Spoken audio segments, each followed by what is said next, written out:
can see dullness before it envelops you, and you can take another path. සීන මිද්දයත් එක්ක උනත් අපි ගනුදෙනු කරනකොට ඔබට දකින්න පුළුවන් වෙනත් මාවතක්. Mindfulness is very strong and powerful. You can walk through the jungle of the defilements without tripping over or without getting lost. මේකත් එක්ක මේ විශේෂයෙන්ම නිදිමත ස්වභාවයත් අලසකමත් දෙකම ජයග්‍රහණය කරලා කොච්චර කෙලෙස් තිබුණත් කෙලෙස් කැලය මැදින් කෙලෙස් වනය මැදින් කිසිම බාධකයක් නැතිව අතරමඟ වෙන්නේ නැතිව ඔබට පුළුවන් වෙනවා ඉදිරියට ඇවිදගෙන යන්න. Which is why the mindfulness, once is established, makes meditation very easy.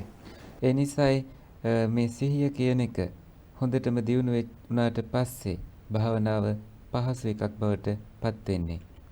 But as we all know, the trouble is establishing and developing that mindfulness to begin with.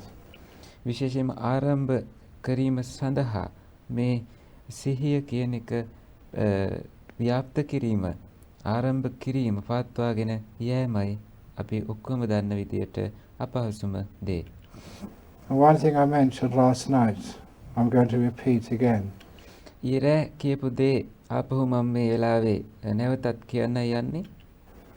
That the cause for the strength of mindfulness is stillness. මේ සිහියට හේතුව වෙන්නේ නිශ්චලතාවය. And its enemy is the lack of sense restraint. ඒකේ සතුර වෙන්නේ මේ ශක්තිය නැතිකම මේ මානසිකව. So if one indulges in the senses, not just with seeing beautiful sights or hearing beautiful sounds, but indulges even kama vitaka, in fantasizing, in dreaming, in planning, in remembering, you are taking away the energy from your mindfulness. විශේෂයෙන්ම මෙතනදී දේශනා කරන්නේ sensors වල එක එක සංවේදනවල ඔබ සුවය හොයාගෙන ගියොතින් ඔබට නැති වෙන්නේ මනසේ මේ සිහිය පවත්වා ගැනීමෙන් උත්පාදනය වෙන ශක්තිය අඩුවීම. ඒ නිසා නිතරම සිටීම නිතරම රසවත් දේවල් හොය යෑම කියන මේ ඔක්කොගෙම ඔබ ටික ටික ඈත් විය යුතුයි. So if you practice indriya samvara, the restraint of the senses, including the restraint of the mental faculty of thinking, විශේෂයෙන්ම ඔබ පුහුණු වෙනවා නම් ඉන්ද්‍රිය සංවරය ඒ කියන්නේ මානසිකව ඔබ ඇති කර ගන්නා වූ සිහිය තුලින් ඇතිවෙනා වූ ශක්තිමත් භාවය විශේෂයෙන්ම මේ වෙනත් සංවේදන ඉන්ද්‍රිය වලින් ලබා ගන්නා වූ අරමුණු පිළිබඳව ඔබ බොහොම සංයමයකට පත් වෙනවා නම් you will find that your mindfulness does actually increase. සංවරත්වය තුලින් ඔබට තේරෙන්න ගන්නවා ඔබේ සිහිය එන්න දියුණු වෙනවා කියලා. And it becomes powerful enough to be able to see your way through the obstacles of meditation. ඔබට එතකොට ඒ ශක්තිය තුලින් ඔබට මනස ශක්තිමත් කර ගැනීම තුලින් සිහිය හරහා ඔබට හැකියාවක් ලැබෙනවා ඔබේ බාධාවන් හඳුනාගෙන භාවනාවේ ඉදිරියට යන්නට. And gain very peaceful and blissful states. සහ බොහොම සුවදායි ඊටමත් ආශාවාද ජනක පියවරන් වලට තත්වයන් වලට එන්නට ඔබට හැකියාව ලැබෙන්නේ එතකොටයි. So restrain your minds, restrain your senses. ඔබ මනස යම් යම් දේවල් වලින් වළක්වන්නට නම් ඒ සංවේදන වළක්වන්න අවශ්‍යයි. Talk little and just no need to go looking around for things. ටිකක් කතා කරන්න. ඒ වගේම එක එක දේවල් හොයා ඇවිදින්නට අවශ්‍ය වන්නේ නැහැ. Just keep the mind inside. And then you will find if you talk little, you restrain the senses, your mindfulness increases and your meditation gets much easier. විශේෂයෙන්ම ඔබ ටිකක් කතා කරලා ඊටමත් මනස ඇතුළෙම පවත්වාගෙන යනකොට ඔබට තේරෙන්න ගන්නවා ඔබේ සිහියත් දියුණු වෙනවා භාවනාවත් දියුණු වෙගෙන යනවා කියලා. Especially for the lay people on this retreat. විශේෂයෙන්ම ගිහි පින්වතුන්ට මේ භාවනා පුහුණුවේ ඉන්න talking, talking, talking, talking කොයි වෙලේත් කතා කරනවා. with each other means that when you close your eyes, you'll be talking to yourself, which is ඒකෙන් අදහස් වෙන්නේ ඔබ ඇස් දෙක පියාගත්තම ඔබ ඇතුලේ ඔබටම කතා කරගෙනත් යනවා කියන එකයි. called the wandering mind. ඒකට කියන්නේ එහි මෙහි ඇවිදින මනස කියලා. If you can maintain the silence outside, so you don't talk to people, ඔබට පුළුවන් නම් බාහිර නිශ්ශබ්දතාවය ආරක්ෂා කරගෙන ඉන්න. ඒ කියන්නේ ඔබ කාටවත් කතා කරන්නේ නැහැ. you find it's much easier to keep silence inside when you start meditating. එතකොට ඔබට තේරෙනවා ඔබ භාවනාව පටන් ගන්නකොට ඇතුළත කතාව නතර කරගෙන නිහඬව සිටීම වඩාත් පහසුයි කියලා. හේතුව ඔබ එළියේ බාහිරව කතාව නතර කරලා තියෙන නිසා. So when somebody talks to you on this retreat, there's no need to reply. ඒ හින්දා මේ භාවනා පුහුණුවේදී කවුරු හරි ඔබට කතා කරනවා නම් අවශ්‍යතාවයක් නැහැ ඒගොල්ලන්ට පිළිතුරක් දෙන්න. Just take your finger and put it in front of your mouth and go. ඒ හින්දා ඔබේ මැදින් අරගෙන මේ මුඛය ඉදිරියෙන් තියලා කියලා කියන්න. එතකොට මේගොල්ල නිශ්ශබ්ද වෙනවා. And if there's any person on this retreat who talks too much, who has a big problem, we usually can go into the town and buy some tape which we can put around their mouth. මේ භාවනා පුහුණුවේ කවුරු හරි කෙනෙක් ඉන්නවනම් ගොඩාක් කතා කරගෙන යන කාට හරි පුළුවන් ටවුන් එකට ගිහිල්ලා ටේප් එකක් අරගෙන සෙලෝ ටේප් එකක් අරගෙන කට වැහෙනකන් අලවන්න. Just like they do in the movies, so they can't speak at all. හරියට චිත්‍රපටිවල කරනවා වගේ ඒගොල්ලන්ට කොහෙත්ම කතා කරන්න එතකොට බැරි වෙනවා.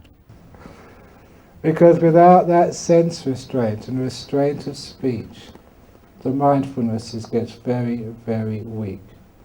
ඒ සංවේදනවලට යන මනසත් එක්ක ඔබේ සිහිය හරිම දුර්වල වේගෙන යන බව ඔබ තේරුම් ගන්න ඕනේ. So to be able to get beautiful meditations, it's not just what you do once you sit down on your cushion. ඇත්තටම හොඳ භාවනාවක් ඔබට ලබා ගන්නට නම් ඒ කියන්නේ ඔබ මේ කුෂන් එකක් උඩ ඉඳගෙන ඉඳීමම නෙමෙයි ඔබ කල යුත්තේ. It's not just what you do when you start on your walking meditation path. විශේෂයෙන්ම ඔබ සක්මන් භාවනාවේදී ඇවිදින අවස්ථාවේදී කරන දේ විතරක් නෙමෙයි භාවනාව කියලා කියන්නේ. It all begins a long time before. ඒ ඔක්කොම පටන් ගන්නෙ බොහොම කාලයකට පෙරයි. In your sense restraint and also your keeping of your precepts. විශේෂයෙන්ම ඔබ ඔබේ සංවරතාවය ශක්තිමත් කරගන්න තරමට සහ සීලය ආරක්ෂා කරගෙන පවත්වාගෙන යන මට්ටමටයි ඔබේ භාවනාවේ ආරම්භය කියලා කියන්නේ. For once that mindfulness is strong, then you can make use of it in many ways. සිහිය කියන එක ශක්තිමත් වුණාට පස්සේ ඔබට පුළුවන් ඒක විවිධ ආකාරයෙන් භාවිත කරන්නට. And the thing I wanted to point out this morning is what I called programming your mindfulness. ඒ හින්දා මේ උදෑසන දේශනාවේදී මම අද විශේෂයෙන්ම කියන්න යන්නේ ඒකේ අදහස තමයි programming mindfulness. මනස සැලසුම් කරණය. I use the word programming from modern speech, comparing computers. මම මේ programming කියන වචනය මේ දැනට තියෙන modern කතාවේ තියෙන වචනයක් විදිහටයි පාවිච්චි කරන්නේ. විශේෂයෙන් computer languages වල මේ programming කියන එක භාවිත වෙනවා. Where you put a program into your computer and then the computer will act accordingly. ඔබ මේ program එකක් computer එකට දැම්මට පස්සේ computer එක ඒ කියන විදිහට වැඩ කරන්න ගන්නවා. In very much the same way you can program your mind. අන්න ඒ ආකාරයටම ඔබට පුළුවන් ඔබේ මනසත් program කරන්න. To avoid potential hindrances. ඒ කියන්නේ විශේෂයෙන්ම විවිධ සාමාන්‍ය කෙලෙස් වළක්වන්නට ඔබට මෙහෙම කරන්න පුළුවන්. For those of you who still have problem with sloth and torpor, විශේෂයෙන්ම තවමත් තීන මිද්‍යත් සමග නිදිමත ගතියත් එක්ක ප්‍රශ්නවල පැටලිලා ඉන්න අයට with dullness of the mind, or with, විශේෂයෙන් අලසකමත් එක්ක සහ නිදිමත ගතියත් එක්ක you can try this little technique. ඔබට පුළුවන් මේ පුංචි උපක්‍රමය පාවිච්චි කරන්න. This is one of the first examples of what I mean by programming your mindfulness. මං අදහස් කරන විදියට මේ මනස කළමනාකරණය, සකසුරුවම් කිරීම, සැලසුම් කිරීම කියන එකෙන් මං අදහස් කරන මෙන්න මේක තමයි පළවෙනිම දේ. It's something I call the simile of the snake. මේකට මං කියන්නේ සර්පයාගේ උපමාව කියලා. This is not the simile of the snake in the famous sutra in the Majjhima Nikaya. මජ්ක්‍ධිම නිකායේ ප්‍රසිද්ධ උපමාව නෙමෙයි මම මේ සර්පයා ගැන තියෙන උපමාව නෙමෙයි මම මේ කියන්නේ. This is my own simile. මේක මගේම උපමාවක්. In the early years as a monk in northeast Thailand, ඊසාන දිග තායිලන්තේ මගේ මුල් කාලේ පැවිදි ජීවිතයේදී we used to be able to wear sandals, but we didn't have any. අපි පුරුදු වෙලා හිටියා සෙරෙප්පු දාන්න, ඒ වුණාට අපිට එකක්වත් තිබුණේ නැහැ. We were able to use flashlights, but we didn't have any batteries. අපිට හැකියාව තිබුණා ටෝච් වගේ පාවිච්චි කරන්න, අපිට ඒවට බැටරි තිබුණේ නැහැ. And we would have our evening meeting, and after the meeting was finished, I would have to walk back to my kuti, my hut, maybe 500, 600 meters away. හවස රැස්වීමෙන් පසුව අපිට මට යන්න තිබුණා මගේ කුටියට මීටර 600ක් 700ක් විතර ඈතින් තිබිච්ච සෙරෙප්පු මුකුත් නැතිව through the jungle path. කැලේ මැදින්. And there were many snakes in that jungle. ඒ කැලේ බොහෝ සර්පයෝ හිටියා. And there were many scorpions, centipedes. Actually, the centipedes hurt more than snake bite. විශේෂයෙන්ම ගෝනුස්සොත් පත්තෑයොත් ඒ කැලේ හිටියා. මේ පත්තෑයෝ එහෙම සර්පයෝ කෑවට වඩා දරුණුයි. And also many biting ants. ඒ වගේම විසකුරු කෘමියෝ කූඹි ජාතිත් හිටිය දරුණු. And I had to walk in the dark through that jungle to avoid those snakes. ඒ වගේම මට ඒ කැලේ මැදින් මගේ කුටියට යන්න තිබුණා ඒ සියලුම සර්පයෝ එහෙම වළක්වමින්. Because I had seen the snakes many times. මම සර්පයෝ බොහෝ අවස්ථාවලදී දැකලා තිබුණු නිසා I knew they came out at night. They would be there in the jungle somewhere. ඒ හින්දා මම දැනගෙන හිටියේ ඒගොල්ල රාත්‍රියේදී එළියට එන බවත් ඒ වගේම කොහේ හරි මේ කැලේ ඉන්නත් පුළුවන් කියලා. I was very wary of those snakes. මම බොහෝම බයටපත් වෙලා හිටියේ ඒ සර්පයෝ ගැන. So I was always on the lookout for them. මම ඒ හින්දා බොහෝම අවධානයෙන්ුයි හිටියේ. And even though I was walking either by moonlight or just by starlight, මම ඒත් හඳ එළියේ හෝ තරු එළියේ ඇවිදගෙන ගියත් if ever I saw a dark shape across the path, කිසියම් අඳුරු මොනවා හරි දෙයක් දැක්ක ගමන්ම ඒ මාර්ගයේ මැද තියෙනකොට I would see it very quickly. මම ඒක ඉතාම ඉක්මනින් හඳුනගත්තා. I was on the lookout for snakes. And I'd either jump over it or go by a different route. මොකද මං සර්පයෝ පිළිබඳව බලාපොරොත්තු වෙන්නේ, කියන්නේ සර්පයෝ පිළිබඳව අවධානයෙන්ුයි මම යන්නේ. සමහර විට මං ඒක උඩින් පනිනවා. එහෙම නැත්නම් ඒක වළක්වලා මම ගමන් කරනවා. Which meant, even though I had no sandals or slippers, no flashlight, I never got bitten. ඒකෙන් අදහස් වෙන්නේ මට සෙරෙප්පුත් නැතිව, ටෝච් එකක්වත් නැතුව, මොකක්වත් නැතුව මං ගියත් මම කවදාවත් සර්පයන්ට ගොදුරුනේ නැහැ. And I use that for my meditation as a simile. මං ඒක භාවිත කරනවා භාවනාවේදී උපමාවක් විදියට. Each one of you has got some of your favorite hindrances the hindrances which seem always to stop you progressing on the path of meditation. ඔබ හැම දෙනෙක්ටම විවිධාකාරයේ නීවරණ බාධක තියෙනවා මේ භාවනාවේදී ඒවා බාධා වෙනවා ඔබේ භාවනාවේ දියුණුවට. Whichever is your most common nivarana hindrance, call that your snake. So when you start meditation, it's as if that hindrance is waiting for you somewhere on the path you're about to take. ඔබ භාවනාව පටන් ගන්නකොටම ඔබ හඳුන ගන්නවා ඒ නීවරණය කියන සර්පයව ඔබ භාවනා කරගෙන ඉදිරියට යනකොට ඔබ දන්නවා ඒ සර්පයා කොහේ හරි ඉන්නවා කියලා. And you warn yourself. Say, for example, it's dullness. Dullness is waiting for me somewhere along the path of meditation. ඔබ හොඳට හඳුන ගන්නවා උදාහරණයක් විදියට අලසකම කියන එක. ඒක ඔබේ භාවනා මාර්ගයේ බාධාවක් වෙමින් ඉදිරියේ තියෙනවා කියලා ඔබටම අවවාදයක් දී ගන්නවා. I have to be on the lookout for it. මම හොඳට ඒ පිළිබඳව අවධානයෙන්ුයි ඉන්නේ කියලා. I have to be cautious. So if I see anything which looks like dullness just ahead of me, I will go by another path, or I'll take other action to evade it. විශේෂයෙන්ම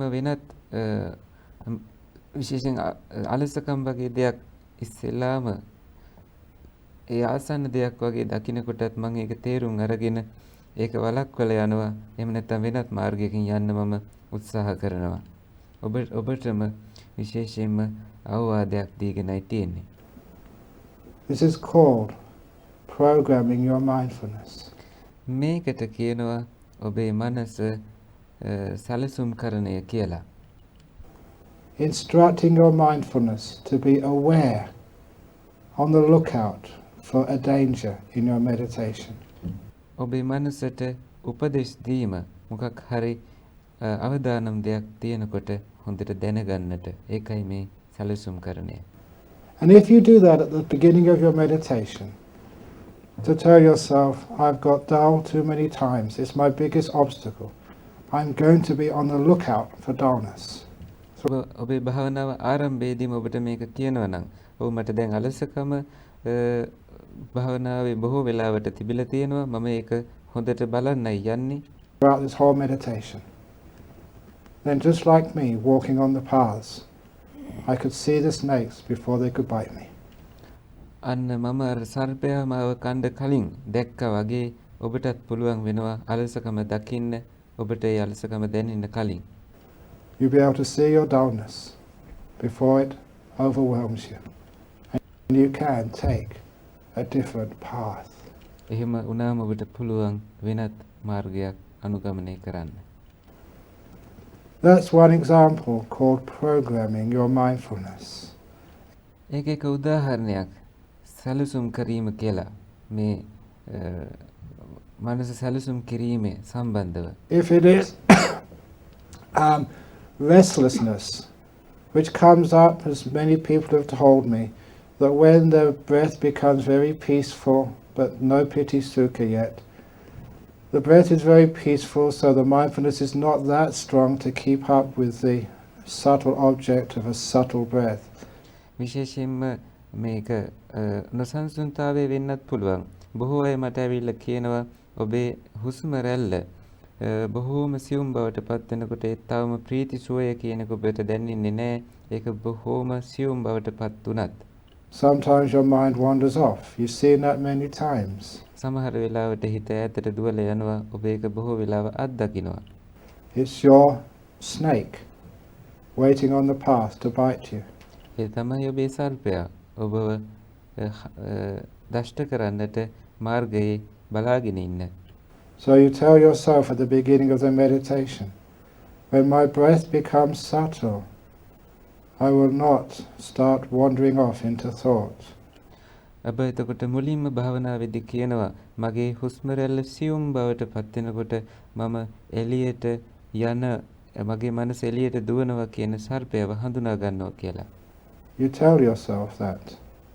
And you'll find when your breath becomes subtle, that program begins to work. අන්න ඔබට මේක කියලා ඔබ භාවනා කරගෙන ගිහිල්ලා හුස්ම රැල්ල සියුම් වෙනකොට අර ප්‍රෝග්‍රෑම් එක වැඩ කරන්න පටන් ගන්නවා ඔබට තේරෙයි. You begin to be on the lookout for that first movement of wandering thought. ඔබ දැන් මුල්ම චලනය මනස ඇවිදින්න සිතුවිල්ලක් එනකොටම ඒක හඳුනා ගන්නට බලාගෙනයි ඉන්නේ. So you catch it එක සැරේම ඔබේ සිතුවිල්ල අල්ල ගන්නවා. before it takes you too far along the journey of thinking and away from real mindfulness.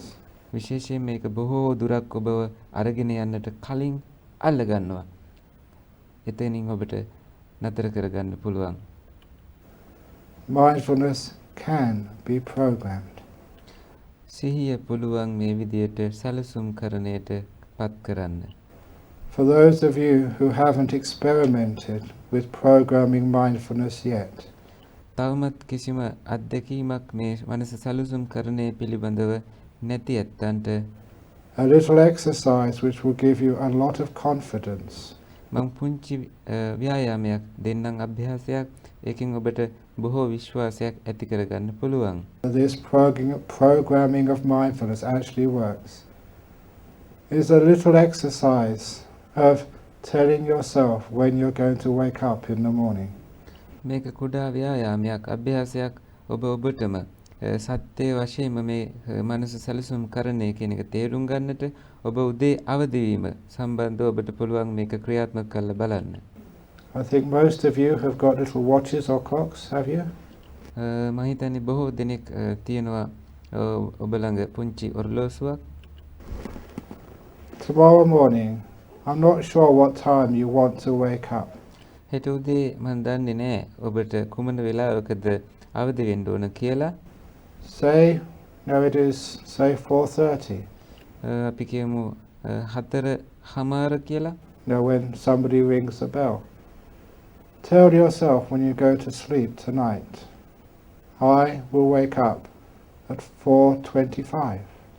ඔබේ මනසට ඔබ කියන්න නිින්දට යන වෙලාවට මම 4:25ට අවදි වෙනවා කියලා. I will wake up at 4:25. මං 4:25ට අවදි වෙනවා. I will wake up at 4:25. මං 4:25ට අවදි වෙනවා.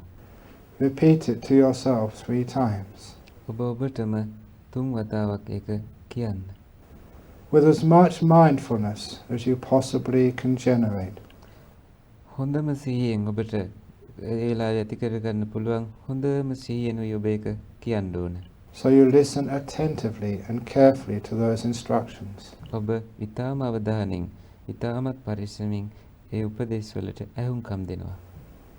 Then forget about it. Let it go ඒක එකලා අමතක කරලා දානවා. ඔහේ යන්න දෙනවා. and go to sleep. ඒකල නිින්දට යනවා.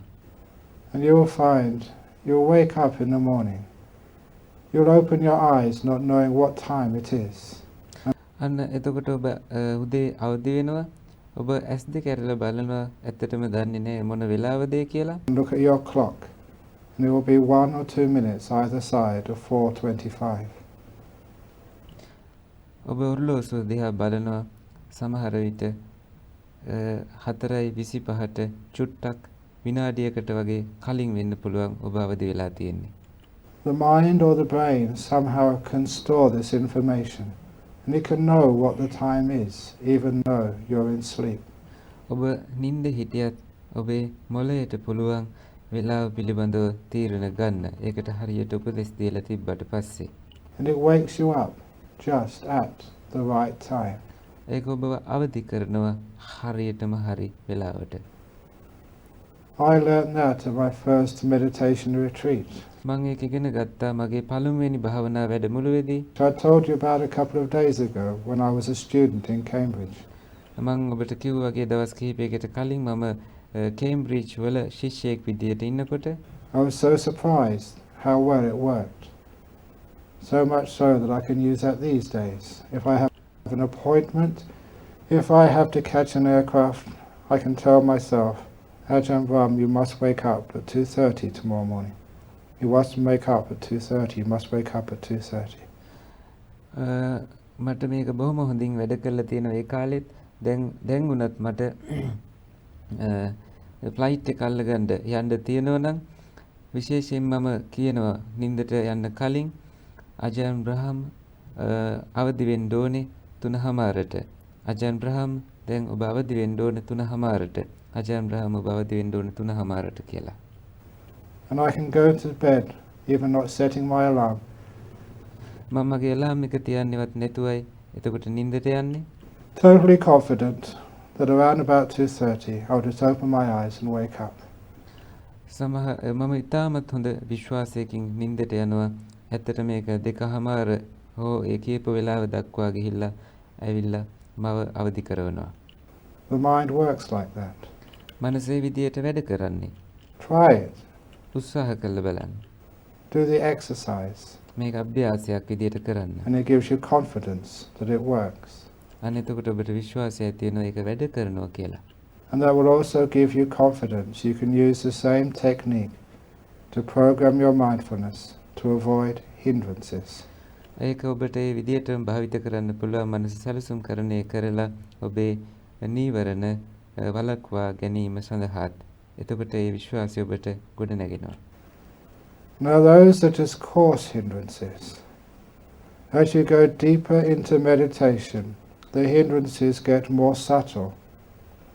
And their programming of mindfulness is highly effective. විශේෂයෙන්ම ඔබ භාවනාවේ ගැඹුරට යනකොට නීවරණ තව තවත් සියුම් වෙනවා. ඒ අවස්ථාවේදී මේ මනස සැලසුම් කරන්නේ ඉතාමත්ම ප්‍රයෝජනවත් වෙනවා. In fact, it really is the only tool which can work. For example, if you have a delightful, beautiful breath and a nimitta starts to come up. ඒක ඇත්තටම වැඩ කරනවා කියලා ඔබට තේරෙන්නේ එතකොට උදාහරණයක් විදියට නිමිත්ත එන අවස්ථාවේ කියන්නේ බොහෝම beautiful breath තාම අලංකාර ලස්සන හුස්ම රැල්ලත් එක්ක ප්‍රීතිමත් හුස්ම රැල්ලත් එක්කයි ඔබ ඉන්නේ. එතකොට නිමිත්ත හට ගන්නවා. And you do the old fault of should I watch the nimitta, should I watch the breath, what should I do? ඔබ ඊට පස්සේ තීරණය කරනවා මම හුස්ම රැල්ල දිහා බලන එකද කරන්න ඕන, නිමිත්ත දිහා බලන එකද කරන්න ඕන. That disturbs the whole process. අන්න ඒක ඔබේ සියලුම ක්‍රියාවලියට බාධා වෙනවා. At this stage, it is a very subtle mind, and any interference with it will stop it progressing. මේ අවස්ථාවේදී ඔබේ මනස ඉතාමත් සියුම් කොයිම හෝ බාධාවක් වුණත් ආවතින් ඔබේ ක්‍රියාවලිය දියුණුව එතනින් නතර වෙනවා. It's really important to leave things alone the deeper you go into meditation. So the problem comes, well, I always make the same mistake. If I interfere, the meditation falls apart. If I don't interfere, it falls apart. What should I do? ඒ හින්දා ඔබ මේ සැලසුම් කරන කියන එක භාවිත කරන්න ඕන. හොඳම දේ තෝරා ගන්නට. එහෙම නොවුනොතින් ඔබ භාවනාවේ තැන් වලදී අසාර්ථක වෙන්න පුළුවන්. And the answer is programming your mindfulness. If that is the problem you have again and again and again at the beginning of your meditation, you tell yourself, when my mind starts to move from the delightful breath onto the nimitta. ඔබට තියෙන්නේ එකම ප්‍රශ්නය නම් නැවත ඔබ කරන්න ඕන ඔබේ මනස භාවනාව ආරම්භ කරන්නට කලින් පණිවිඩයක් දෙන්න. නිමිත්ත මතුවෙන අවස්ථාව ප්‍රීතිමත් හුස්ම රැල්ලෙන් පසුව එනකොට I won't interfere. මම I'll let මැදිහත් the වෙන්නේ mind නැහැ. choose whether මම මනසටම තෝරා ගන්න දෙනවා කොමක්ද හොඳ it කියලා. wants to see the light or see the breath. ඒ ආලෝකය දකින්නවද හුස්ම රැල්ල බලනවද කියලා. When I get to that point, when the delightful breath starts to turn into a nimitta, මම මේ අවස්ථාවට එනකොට ඒ කියන්නේ ප්‍රීතිමත් හුස්ම රැල්ල නිමිත්ත දක්වා නිමිත්ත ආලෝකයට එනකොට I won't choose. I will let the mind choose. මම තෝරන එකක් නෑ මම මනසටම තෝරගන්න දෙනවා. You repeat these things to yourself 3 times, ඔබ ඔබටම මේක 3 වතාවක් කියා ගන්නවා. and then you forget it. ඒකල ඔබ අමතක කරලා දානවා. you don't keep worrying and obsessing about that instruction. විශේෂයෙන්ම ඔබ ඒ ගැන කනගාටු වෙන්නවත් මුකුත් හිතන්නවත් යන්නේ නැහැ ඒ උපදෙස් දීම ගැන. Because it's been put into your brain. මොකද ඒක දැනටමත් මොළයට පණිවිඩය දීලායි තියෙන්නේ. And once it's inside the mind, it's just waiting for that particular moment. දැන් ඒක දුන්නට පස්සේ ඇතුලෙන් ඒක බලාගෙන ඉන්නවා ඒ මොහොත එනකම්. For the instructions to become conscious to you. ඒ කියන්නේ ඒ උපදෙස් ඔබට සිහිපත් වෙන අවස්ථාව දක්වා.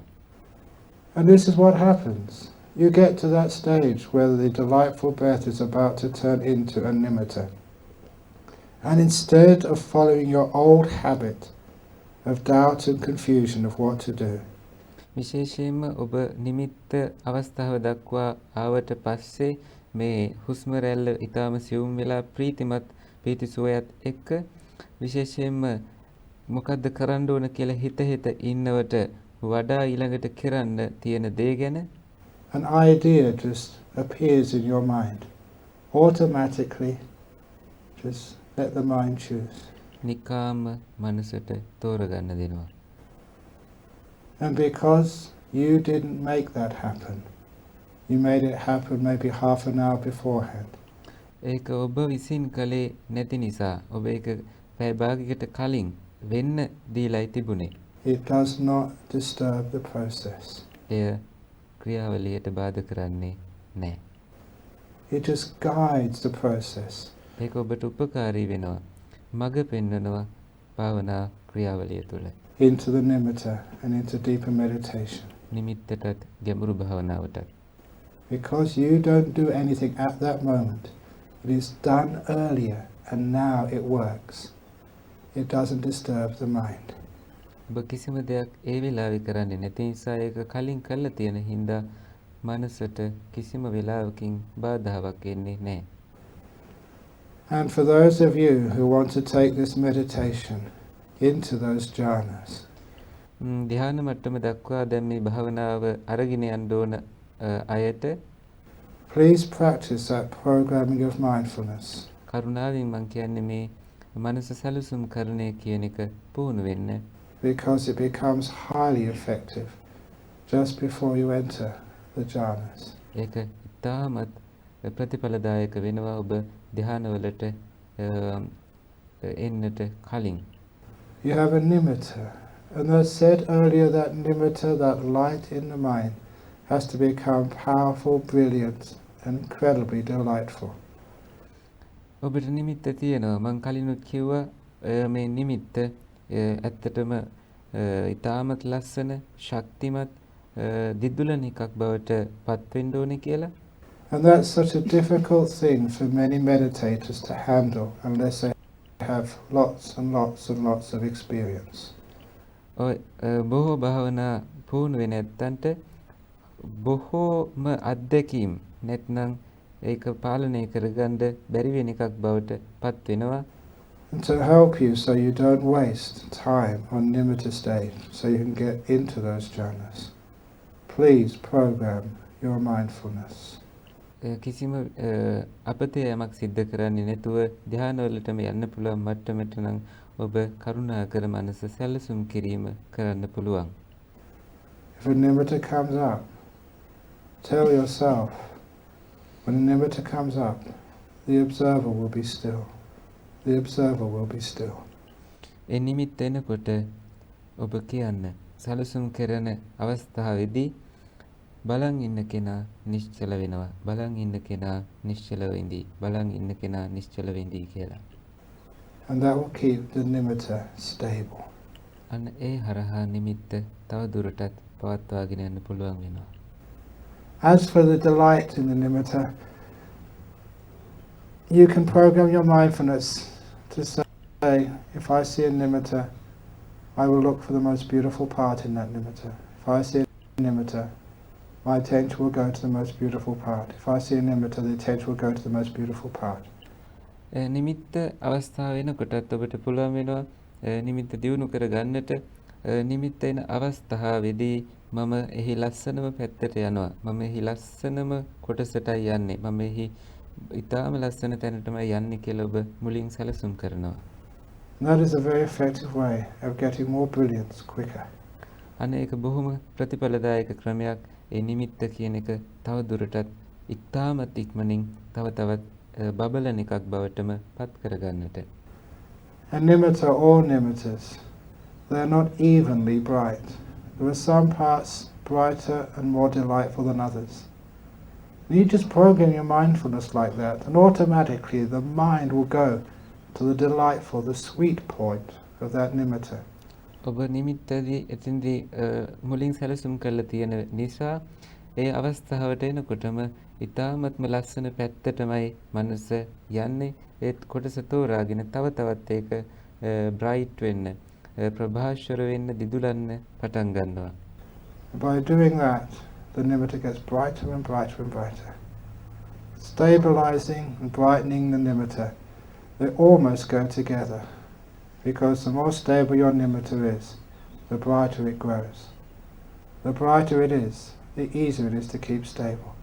මේ නිමිත්ත බොහෝ ස්ථාවරව පවතිනවා නම් ඒක තව තවත් දිදුලනවා. ඒ තව තවත් දිදුලනවා කියලා කියන්නේ ඉක්මනින්ම ඔබට ධ්‍යානවලට එන්නත් හැකියාව Simply ලැබෙනවා. because it's so gorgeous that you don't want to move. ඔබට තව තවත් රැඳී සිටින්නත් හිතෙනවා. ඔබට අවශ්‍යතාවය ඇති වෙන්නෙම නැහැ කොහෙටවත් යන්න කියලා.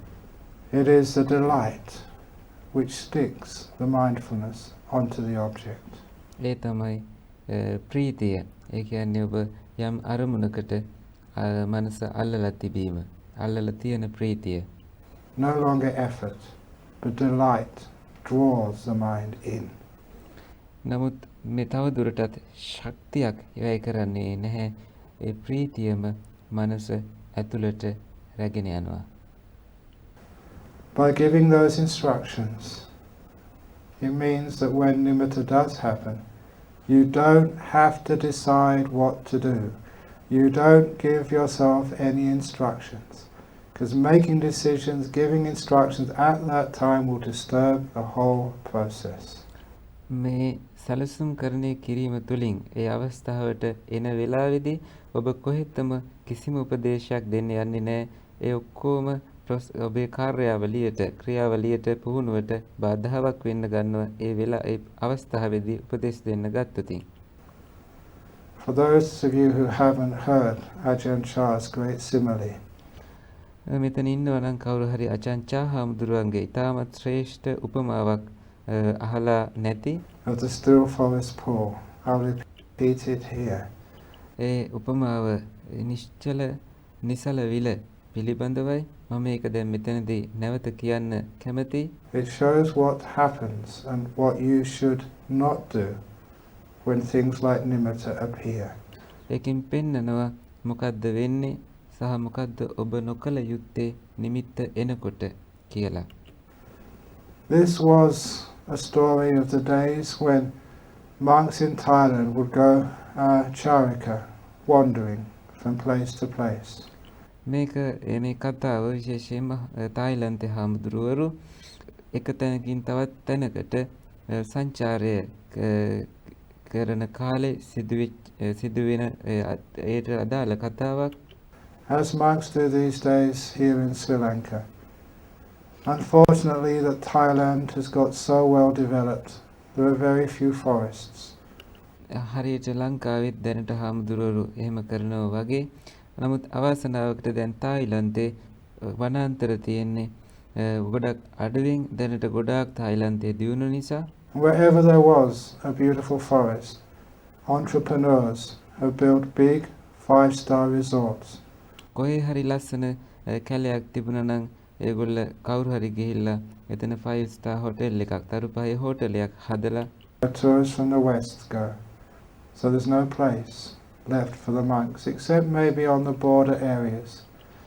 බොහෝ වෙලාවට බටහිර අය ඇවිල්ලා ඒවයි ඉන්නකොට අපේ හාමුදුරුවරුන්ට ගිහිල්ලා ඉන්න අවස්ථාවක් ලැබෙන්නේ නැහැ.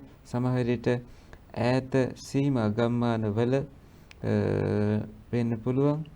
Elsewhere is developed. අනිත් හැම තැනක්ම දියුණු වෙලා. So there's not much point for monks going wandering in Thailand these days. ඒ හින්දා විශේෂත් කියන්නේ අරමුණක් නෑ හාමුදුරුවරුන්ට ප්‍රයෝජනයක් වෙන්නේ නෑ සංචාරණය කිරීම තවදුරටත් තායිලන්තේ. There is no solitude or peace to be found except in very rare pockets of jungle. හුදෙකලා වීමේ සුවය හොයාගන්නට හම්බෙන්නේ නැහැ. එහෙම සංචාරය කරන්න ගියොතින් ඊටමත් කලාතුරකින් ඕනනම් තියෙයි ඊටමත් ඝන කැලෑ කුට්ටිවල. But in those days, having walked through the forests all day, you can imagine that you are tired and dirty. ඒ දවස්වල කැලේ ඇතුළට ගිහිල්ලා ඔබට හිතන්න පුළුවන් ඔබ ගොඩාක් වෙහෙස වෙලා ඉන්නේ. And the first thing you would look for is a lake or a river in which to wash. ඔබ ඒ අපිරිසිදු වෙලා ඉන්න වෙලාවේ ඔබ ඉස්සෙල්ලාම හිතන්නේ විලක් හරි පොකුණක් හරි වතුර තියෙන තැනක් පිරිසිදු වෙන්න. And to fill up your water bottle through a strainer. පෙරහන් කඩයෙන් ඔබේ වතුර බෝතලේ පුරව ගන්නත්. And after washing, filling up your water bottle, you would set up these mosquito net tents the monks in Thailand used to carry around with them.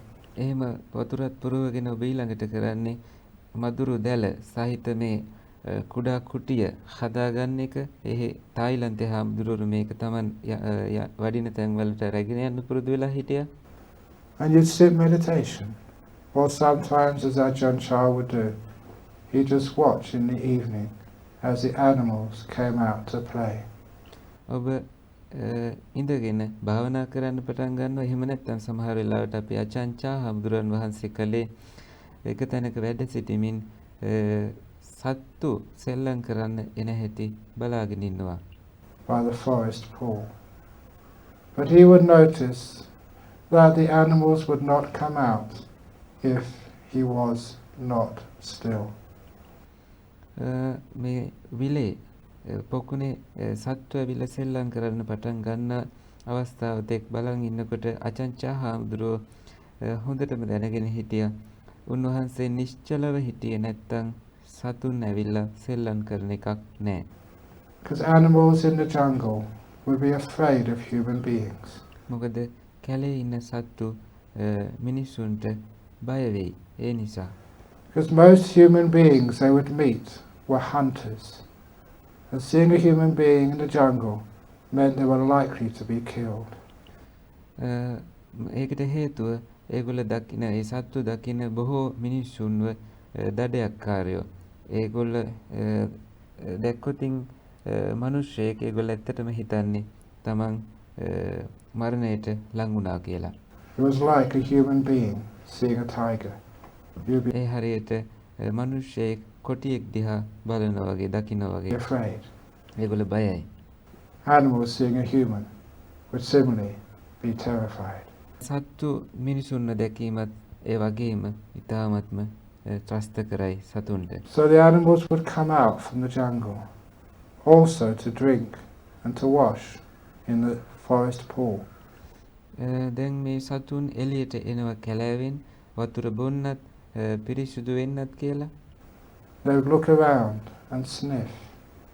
ඉස්සෙල්ලා මේගොල්ල වටපිට බලලා ඉව කරනවා. And if they could sense there was a human being there, even though they were thirsty, they would not risk it. They would go back into the forest.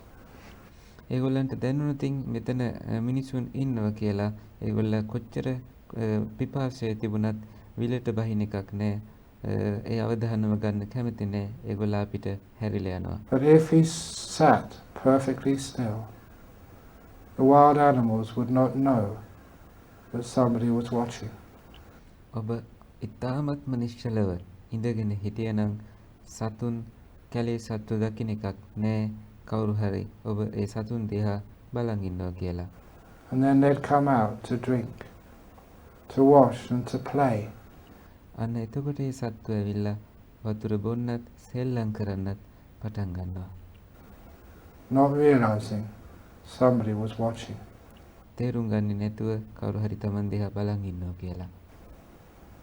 In the same way, Ajahn would say, nimittas come out to play. අනේ විදියටම අචංචා හාමුදුරුවෝ දේශනා කරනවා අර නිමිත්තත් අපි ළඟට ඇවිල්ලා සෙල්ලම් කරන්න පටන් ගන්නවා. But if they think that someone's watching, ඒ නිමිත්ත හිතනවා නම් විශේෂයෙන්ම සතුන් හිතනවා වගේ කවුරු හරි බලන් ඉන්නවා කියලා they will disappear. ඒ සතුන් අතුරුදහන් වෙනවා වගේම නිමිත්ත අතුරුදහන් වෙනවා Straight away. ඉක්මනින්ම. Because they're very shy. මොකද ඒ සතුන් ලැජ්ජයි ඒ නිසා. You have to be able to be that still, just like an Ajahn char, that the animals don't realize that someone is there watching. ඔබට ඒ තරම්ම කුසලතාවයක් තියෙන්න ඕන, හැකියාවක් තියෙන්න ඕන හරියට අචංචා හාමුදුරුවෝ වගේ නිශ්චලව ඉඳගෙන කවුරුවත් බලන් ඉන්නවා කියලා නොදැනෙන විදියටම ඉන්නට. To be able to observe without interfering. මොකක් හරි දෙයක් කියන්නේ හොඳටම හඳුනා ගන්න, නමුත් හොඳට බලාගෙන ඉන්නවා මැදිහත් වීමක් නොමැතිව. This is like I said on the first night, you have to train like a burglar. Now you have to train like CIA. මේක හරියට මම අර පළවෙනිම දවසේ කිව්වා වගේ හොරෙක් එනකොට ඊටාත්ම හොඳ පුහුණුවක් තියෙන්න ඕන. යම් කාමරයක් ඇතුළට යනවා නම් කිසිම කෙනෙකුට ශබ්දයක් ඇහෙන්නේ නැති විදියට යන්න. දැන් ඔබට සිද්ධ වෙනවා CIA කෙනෙක් මට්ටමින් ඒක කරන්න. To be able to watch without being seen. කාටවත් පේන්නේ නැති වෙන්න බලාගෙන ඉන්නට. So, after a while you can do that. You can just sit there. And nimitta comes out and you're not interfering at all. ටික වෙලාවකින් ඔබට පුළුවන් මේක කරන්න. නිමිත්ත එන වෙලාවට ඔබ කොහෙත්ම ඒකට මැදිහත් වෙන්නේ නැහැ. Because you know how to be still. ඒකට හේතුව ඔබ දන්නවා කොහොමද නිසල වෙන්නේ කියලා. And Ajahn Chah would continue. Said the ordinary animals would come out to play. And it was delightful to watch them. For those of you who do live in the forest, sometimes you see the animals playing. And it's delightful. I remember a time in the jungles in north of Thailand. විශේෂයෙන්ම අචංචා හාමුදුරුවෝ එතනදී කියනවා ගොඩාක් සත්තු ඇවිල්ලා එතකොට සෙල්ලම් කරනවා බොහොම නිශ්චල උන්වහන්සේ ඒ දිහා බලාගෙන හිටියා කියලා. ඒක හරිම ලස්සන අත්දැකීමක්. ආයෙත් මට මතක් වෙනවා උතුරු තායිලන්තයේදී තවත් අත්දැකීමක්. My hut made of wood had a small hole in it where the knot of wood had fallen out. And I would put a bowl of water out for the birds to drink in the evening. මගේ කුටිය හදලා තිබුණේ සම්පූර්ණයෙන්ම දෙව වලින්. ඒ කුටියේ වතුර වැටෙන තැනක් තිබුණා. ඒ වතුර වැටෙන එතන මම තියලා තිබ්බා සතුන්ට වතුර බොන්න පුළුවන් විදිහේ භාජනයක්. And even though this was wild jungle, after a short while the birds knew there was water. මේක කැලයක් වුණත් ටික වෙලාවකින් සතු දැනගත්ත එතන වතුර තියෙනවා කියලා. By my hut to drink and to wash. වතුර බොන්නත් ඒගොල්ලන්ට පිරිසිදු වෙන්නත් වතුර තියෙනවා කියලා සතු දැනගත්තා. But what really surprised me after a couple of days, these wild birds of many species organize themselves. හරි පුදුම දෙයක් මට දවස් කිහිපයකට පස්සේ පේන්න ගත්තා. මේ කැලේ සත්තු තම තමන්ම සැලසුම් වෙන්න පටන් ගත්තා විවිධ වර්ගවල අය. And in the evening they would stand in line. හවස් වෙනකොට ඒගොල්ල පේලියකට ඉඳ ගන්නවා. The one in front would drink and wash first, while the second in line would wait. ඉස්සෙල්ලාම ඉන්න කෙනා ඉස්සෙල්ලාම වතුර බොනවා, දෙවෙනි එක්කෙනා රැඳී ඉන්නවා. Once the first had finished, then the second would wait. පළවෙනි එක්කෙනාගෙන් පස්සේ දෙවෙනි එක්කෙනා බලන් I'd ඉන්නවා. never seen birds line up like that before. මං ඊට කලින් කවදාවත් දැකලා හිටියේ නෑ කුරුල්ලෝ ඒ විදියට පෙළ ගැසෙනවා කියලා. Even in Sri Lanka, it's very hard to see people line up at a bus stop these days. ලංකාවෙත් අපිට හරිම කලාතුරකින් තමයි දකින්න ලැබෙන්නේ. බස් එකට මිනිස්සු පෙළ ගැහිලා ඉන්නව පොලිමට. But There the birds were, lining up. ඒත් එතන කුරුල්ලු නම් පෙළ ගැහිලායි හිටියේ. But just like human beings, there would always be one bird who couldn't wait, who tried to jump the queue. මිනිස්සු වගේම එතනත් කුරුල්ලෙක් ඉන්න පුළුවන් පොලිමේ ඉන්න කැමති නැති. When that bird tried to push himself or herself in and get to the water first, all the other birds would jump on it, peck it, beat it up, and let it fly away. ඒ කුරුල්ල පොලිම කඩාගෙන ඉස්සරහට යන්න හදනකොටම අනිත් කුරුල්ල ටික ඔක්කොම ඒ කුරුල්ලගේ ඇඟ උඩට පැනලා ඒ හපනවා. එතකොට ඒ කුරුල්ල ඈතට ඉගිලිලා යනවා. There was an order there, and that order was enforced. එතන තිබුණේ කිසියම් අනකිරීමක්. ඒක බලෙන් කරපු දෙයක්. And I delighted in seeing that. That was strange, and I'd never seen that before. ඒක මම තව තවත් සතුටටපත් වුණා දැකලා. මම කවදාවත් දැකලා තිබුණු දෙයක් නෙමෙයි. හරිම පුදුමයි. And so, like watching wild animals is full of joy and full of fun. ඒ හින්දා මම කැලේ සතුන් දිහා බලාගෙන හිටියේ. ඒක තරම් ප්‍රියජනකයි, ඉතාමත්ම විනෝදජනකයි. So that's what Ajahn would do. ඒක තමයි අචාන්චා හාමුදුරුවෝ කළේත්. But of course he had to be quiet, otherwise they would not play. අනිවාර්යෙන්ම ඔබ නිශ්ශබ්ද විය යුතුයි, නිසල විය යුතුයි. එහෙම නැත්නම් ඒ සතුන් සෙල්ලම් කරන එකක් නම් නෑ. They'd be afraid and run away. ඒගොල්ලෝ බය වෙලා ඈතට දුවලා යයි. But he would say that after the ordinary animals would come out and play, and sometimes, if he was very, very still, these amazing animals would come out from the jungle.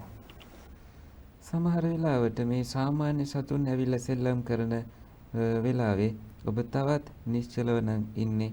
තව තවත් පුදුමාකාර සතුන් ඇවිල්ලා සෙල්ලම් කරන්න පටන් ගන්නවා. කැලෙන් එළියට එන්න පටන් ගන්නවා. Animals whose names he did not know. කවදාවත් නමක් දැකපු දන්නේ නැති සත්තු එළියට එයි. Animals which had never been described to him before by his parents or teachers. යම් කිසි කෙනෙක්ට තමන්ගේ ගුරුවරයාවත් දෙමාපියවත් කියලා දීපු නැති සත්තු. Incredibly beautiful, strange animals. ඉතාම ලස්සනයි, හරිම පුදුම විදිහේ සත්තු. Which were so rare. ඉතාම කලාතුරකින් දකින්න පුළුවන් අය. He meant the jhanas.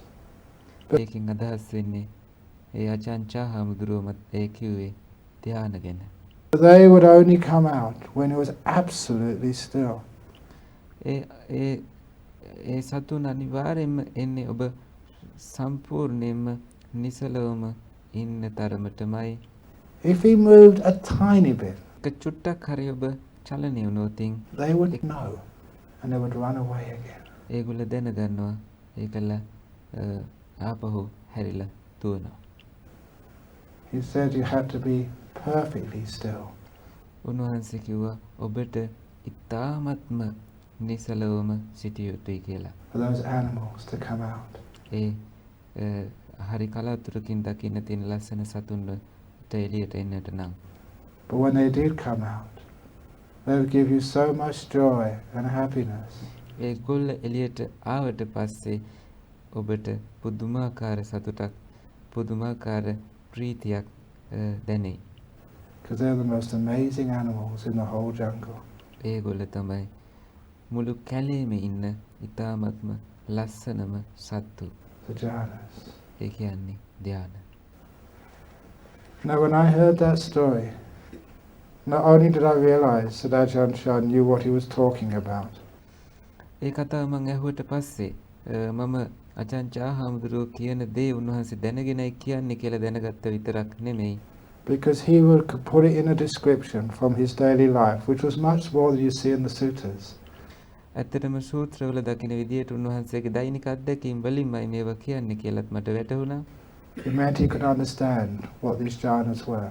ඒකෙන් අදහස් වුණේ උන්වහන්සේට තේරුම් ගන්න පුළුවන් වුණා මේ ධ්‍යාන කියන්නේ මොනවද කියලා මේ සූත්‍රවල තියෙන විදියටම. But it was also invaluable advice of what to do. ඒක ඒ වගේම ඉතාමත්ම මිල කරන්නට බැරි විදිහේ උපදේශයක් ඔබ කුමක්ද කළ යුත්තේ කියලා. At that stage of meditation. which was be still. In other words, don't do anything. ඒ භාවනා පියවරේදී ඒ කියන්නේ කොහෙත්ම කුමක්වත් කළ යුත්තේ නැහැ. ඒ වගේම අනිත් වචන වලින් කියනවා නම් සම්පූර්ණයෙන්ම නිශ්චලවම සිටිය යුතුයි. Be motionless. Let go of your will, which always makes the mind move. Be still. Disappear. තමන් අතුරුදහන් වෙන්න, නිශ්චල වෙන්න, යන්න දෙන්න. So the animals can't see you. ඒ කියන්නේ කිසිම සතෙක්ට ඔබව පේන්නේ නැහැ කියන මට්ටමට එනකම්. You're getting closer to anatta when you're still. ඔබ ලං වෙන්නේ අනත්ත කියන තත්වයට ඔබ නිශ්චල වෙන්න. And nothing moves. කිසිම දෙයක් චලනය වෙන්නේ නැහැ. Trouble was, when I knew what to do, when the nimittas are very strong, you're about to go into jhana, I knew I was supposed to be still, but I moved. කරදරේ තමයි මම දැනගත්තට පස්සේ මොකද්ද මේ නිමිත්ත කියලා. ඒ නිමිත්ත ධ්‍යානවලට යන්න මට්ටමට එනකොටම මම මොකද කරේ? මම චලනය වුණා. I got excited. මම ටිකක් තැතිගත් මට්ටමටපත් වුණා. For me, it was excitement was my big hindrance at that stage. මට තිබිච්ච ලොකුම නීවරණය තමයි ඇත්තටම මේ තියෙන එක්සයිට්මන්ට් එක, ටිකක් තැතිගත් බවක් එන එක. For many others of you, the hindrance will be fear. බොහෝ අයට සමහර වෙලාවට අනිත් බොහෝ අයට මේක වෙන්න පුළුවන් අධික බය. Those are the two big obstacles which stop you getting into the jhanas. අන්න ඒ දෙක තමයි ප්‍රධානම බාධක දෙක ඔබ ධ්‍යානවලට යන මාර්ගයට බාධා වෙන්නේ. Excitement and fear. ටිකක් වියසුළු කියන්නේ ටිකක් චංචල බවට පත්වීම සහ බියටපත් වීම. They're in the Upakilesa Sutta. උපක්ඛිලේශ සූත්‍රයේදී with many other upakilesas, these fine defilements, which are the last barrier. ගොඩක් තවත් උපක්ලේශත් එක්ක කෙලෙස් පහක් විශේෂයෙන්ම අන්තිමම බාධකය to freedom of the mind, the vimokas, to jhanas. විමෝක්ෂවලට ධ්‍යානවලට තියෙන නිදහසට බාධා වෙන Fear and excitement, they are mentioned there. බය සහ මේ චංචල භාවය ඒ උපක්ඛිලේශ සූත්‍රයේ විස්තර කරලා තියෙනවා. In the Upakilesa Sutta, with many other upakilesas, but those are the two big ones. අන්න ඒ දෙක තමයි ප්‍රධානම දෙක.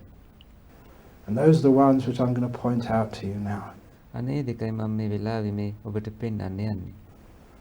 Trouble is, when fear comes up, you can't say, I won't be afraid. If you do, the animals know you're there or run away. ඒ කරදරේ තමයි ඒවා මතුවෙන්න එනකොට ඔබට චලනය වෙන්න බෑ. එහෙම චලනය වුණොතින් ඒ සතුන් ඔබෙන් ඈත් වෙලා යන නිසා You can't say, don't be excited, don't be excited. ඔබට කියන්න බෑ සැලෙන්න එපා, සැලීමටපත් වෙන්න එපා කියලා. The animal will feel that and will සතුන්ට ඒක දැනේ, ඒගොල්ල දුවල යයි. run away. At that stage, if excitement comes, it's come. You've lost it. ඒ අවස්ථාවේදී යම් කිසි සැලෙන බවක් ආපු ගමන් ඔබ අනිවාර්යයෙන්ම අහිමි වෙනවා ඔබට ඒ తත්වය. You have to start again. ඔබට ආපහු පටන් ගන්න වෙනවා. If fear comes, you've lost it again. ඔබට බිය ආවොතින් ආයෙත් ඔබ අතරමං වෙනවා. ඔබට ආපහු පටන් ගන්න වෙනවා. And that's so frustrating. ඒක ඔබට ටිකක් බොහෝම අපහසුතාවයට පත් වෙන දෙයක්.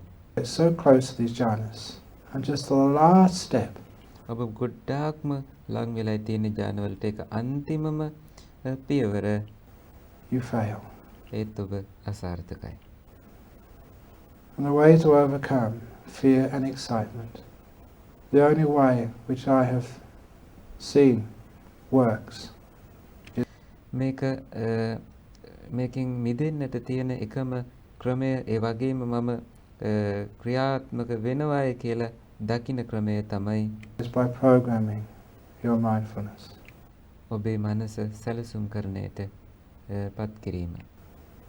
If you've had excitement a couple of times, wow, this is immense, this is amazing. I'm actually getting somewhere. This is Uttari Manusa Dhamma. This is big stuff in the path of meditation. ඔබට මේ අවස්ථාව අත්දකින්න ලැබුණා නම් මේක උතුරු මිනිස් ධර්මයක්, සාමාන්‍ය කෙනෙක්ට ලැබෙන දෙයක් නෙමෙයි. මම මේ ලොකු දෙයක් ලබා ගන්න තියෙන්නේ කියලා. That starts to happen. ඒක එහෙම වෙන්න පටන් ගන්නකොට And you realize that this is happening many times and you're likely to have that experience in this meditation coming. You just program your mindfulness. මේක බොහෝ වෙලාවට ඔබට සිද්ධ වෙන්න පුළුවන් යම් දෙයක් ඔන්න මෙන්න කියලා සිද්ධ ලැබන්න තියෙද්දි මෙතෙන්දී ඔබට පුළුවන් මනස සැලසුම්කරණය කරන්න. You sat down, you got your body comfortable, bit of present moment awareness and silence before you even let the breath happen. You tell yourself, when a nimitta comes and gets very bright and I'm about to enter jhanas, I will not be excited. I will not be excited. I will not be excited. ඔබ ඉස්සෙල්ලා භාවනාවට ඉඳගත්තට පස්සේ හුස්ම රැල්ලට අවධානය ගෙනත් ඉස්සෙල්ලා ඔබ කලින්ම කියන්නේ නිමිත්ත ඇවිල්ලා ධානා මට්ටමට ඔන්න මෙන්න කියලා තියනකොට මම සැලීමටපත් වෙන එකක් නෑ, මම සැලෙන්නේ නෑ කියලා කියනවා. Repeat the words in your own language. ඔබේම භාෂාවෙන් මේක නැවත නැවත කියන්න මේ වචන. In your own way, 3 times. ඔබේම ක්‍රමයට 3 වතාවක්. Make the instructions very clear. මේ උපදේශ බොහොම පැහැදිලිව කරන්න. One of the problems when people give instructions is unclear. So the person you're telling what to do doesn't really know what they're supposed to do. එක ප්‍රශ්නයක් තමයි බොහෝ අය උපදෙස් දෙනකොට ඒක අහන් ඉන්න කෙනා ඇත්තටම දන්නේ නැහැ මොකද්ද මේ කෙනා කියන්නේ කියලා. ඒ හින්දා ඒගොල්ලන් කරන්න ඕන දේ දන්නේ නැහැ. Keep it simple, keep it clear. ඒක සරල කරගන්න, ඒ වගේම පිරිසිදු කරගන්න. So the message cannot be mistaken. ඒ පැහැදිලිතාවය නිසා වැරදියට ඒක ගන්න එකක් නැහැ. Say it 3 times. Forget it. 3 වතාවක් කියන්න, අමතක කරලා යන්න දෙන්න. And you'll find it's an amazing experience. You get to the stage, the last stage before you enter jhana, and you fail so many times through excitement. And excitement is about to appear. And the mind says, I will not be excited. විශේෂයෙන්ම ඔබ තේරුම් ගනි ඔබ නිමිත්ත අවස්ථාවට ඇවිල්ලා ඉතාමත්ම හොඳ ප්‍රතිඵලයක් ලබන්නට ඕන මෙන්න කියලා තියෙද්දි දැන් සැලීමට මනසපත් වෙන්නයි යන්නේ, එක්සයිට් වෙන්නයි යන්නේ. එතකොටම මනස කියනවා මම සැලෙන්නේ නෑ කියලා. You realize where that came from. ඔබ තේරුම් ගන්න කොහෙන්ද ඒ ආවේ කියලා. You put that instruction in half an hour and a half before. ඔබ ඒ උපදේශය දැම්මේ පැය භාගයකට, පැය එකමාරකට, පැයකට හෝ කලින්. And now it works. අන්න දැන් ඒක වැඩ කරනවා. And because you're not doing it, it doesn't disturb the process. ඔබ එය කරන්නේ නැතිව ඉන්න නිසා, ඔබ නෙමෙයි ඒක කරන්නේ. ඒ නිසා ඔබේ ක්‍රියාවලියට ඒක බාධාවක් වන්නේ නැහැ.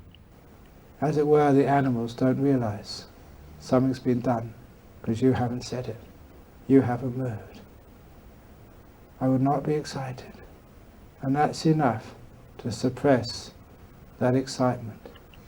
අන්නේ විදියට සැලසුම් කරාම ඔබට පුළුවන් වෙනවා ඒක ප්‍රමාණවත් වෙනවා අර යටපත් කරන්න ඔබේ සැලෙන මනස අර සතුන් ඊටාත්ම නිදහසේ නිදැල්ලේ එළියට ආවා වගේ. You remain still and you enter the jhanas. ඔබ නිශ්චලව ඉන්නවා සහ ධානවලට ඇතුල් වෙනවා. Easily, delightfully, at last. ඊටාම පහසුවෙන් සහ තව තවත් ප්‍රීතියෙන් අන්තිම මොහොතේදී. The same thing happens with fear. බිය සමගත් ඒ වගේම තමයි, එක්සයිට් එක වගේම තමයි. The reason why it is fearful is because whenever you have a sense of self, an atta, ඔබට මේ බය ඇති වෙන්න හේතුව තමයි කොයි වෙලේ හරි ඔබට තියෙනවා නම් තමාය කියන හැඟීම, self කියන හැඟීම will always want to keep control of things. එතෙන්දි බොහෝ වෙලාවට ඔබට අවශ්‍ය වෙන්නේ දේවල් පාලනය කරන්න, පාලනය කරමින් පවත්වාගෙන යන්නට. Control of your meditation.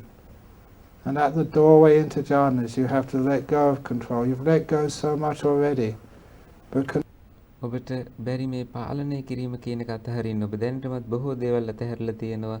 අන්න ඔබට භාවනාවේදී බාධා වෙන්නේ මේ පාලනය කිරීම කියන එකයි. control is one of the biggest things you have to let go of. මේ පාලනය කරන්න කියලා කියන්නේ ඔබට අතහරින්නට තියෙන ලොකුම වැදගත්ම දෙයක්. To those jhanas. And that's scary. Number 2, these ඒක ටිකක් මේ පාලනය කිරීම කියන එක අතහැරීම ටිකක් බිය ජනකයි. අංක 2 තමයි are immense experiences. Just in the amount of bliss which we're about to experience. That's scary because it's huge and you don't know whether you can handle it. It's like if any of you have ever seen a tiger in the jungle or a big elephant. ඒක ඒ දෙවෙනි කාරණාව තමයි ඔබට දැනෙන ඒ කියන අලුත් අත්දැකීම. ඒ අත්දැකීම ඔබට දරා ගැනීමේ හැකියාව පිළිබඳව ඔබ බියටපත් වෙනවා. හරියට කැලේ කොටියෙක් හරි ලොකු අලියෙක් හරි දැක්ක වගේ. Just their power and strength can scare you. ඒගොල්ලන්ගේ බලය සහ ශක්තිය ඔබව බියටපත් කරන්න පුළුවන්. Now the jhanas are far, far more powerful than that. ඇත්තටම ධ්‍යාන කියලා කියන්නේ වඩාත් ඊට වඩා ගොඩාක් ඈතින් බලවත් ඒවා. The sheer immensity can be terrifying. නොකිව හැකි ප්‍රමාණයේ ශක්තිය සහ බලය ඇත්තටම බියක් ගෙන දෙන්නට පුළුවන්. You know that. ඔබ ඒක දන්නවා. You feel that. ඔබට ඒක තේරෙනවා, දැනෙනවා. And so it's very easy to be afraid. ඒ නිසා බියටපත් වීමේ ප්‍රවණතාවය වැඩි. One of the reasons I've been teaching jhanas for many years now ඒක හේතුවක් තමයි මම මේ ධ්‍යාන පිළිබඳව අවුරුදු ගණනාවක් උගන්වමින් හිටියා. is actually for me to program your mindfulness. එහෙම කරන්නේ ඔබේ මනස සැලසුම් කරන්නට. Which I've been doing for the last 2 or 3 days. අන්තිම දවස් දෙක තුන මම ඒක සැලසුම් කිරීම කරමින් සිටියේ. In the West we call this brainwashing. බටහිර අපි මේකට කියන්නේ brain wash කරනවා කියලා. හරියට මොලේ හොදනවා වගේ. And I make no secret of the fact I've been brainwashing you. ඇත්තටම මම දන්නවා මමත් කළේ එහෙම ඒ වගේ දෙයක් කියලා brain wash කරන එක. Just the same way that my teacher brainwashed me in a very beautiful way, just like the Buddha started brainwashing, conditioning you. ඒක හරියට මගේ ගුරුවරයා මගේ මොළයට ඒ විදිහට මාව brain wash කළා වගේ බුදුරජාණන් වහන්සේ උන්වහන්සේගේ දේශනාවලින් එහෙම කළා වගේ. Teaching you the Dhamma. And it's a weird thing that all these things which I'm teaching you, you may reject, that makes no sense. You may disagree with, like that's hopeless. But it's ඔබ බොහෝ දෙනෙක් මේකට එකඟ නොවෙන්න පුළුවන්. මේක ප්‍රතික්ෂේප කරන්න පුළුවන්. මේක ඇත්තටම වෙන්න බැරි දෙයක් කියලා. already got into your minds. And you'll be meditating maybe on this retreat or a year or 2 or 3 years at time. And you're about to enter jhana. And something tells you, I will not be afraid. And you trace that back, where that came from. And you know where it came from. It came from right now.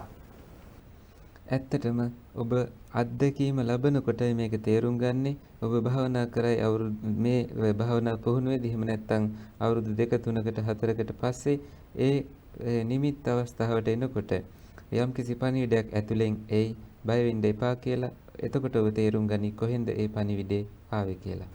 This is actually how your mind works. අනේ එතකොට ඒ විදියයි ඔබේ මනස වැඩ කරන්නේ. The more profound and deep the meditation, the more effective is this conditioning. මේ මනස විවිධ ගැඹුරු භාවනාව ගැඹුරට යන්න ඔබ මේකට යම් conditions දීලා සකස් කර ගැනීම ඉතාමත්ම සූක්ෂමයි. Because at that stage your mind is so subtle, it's easy to condition.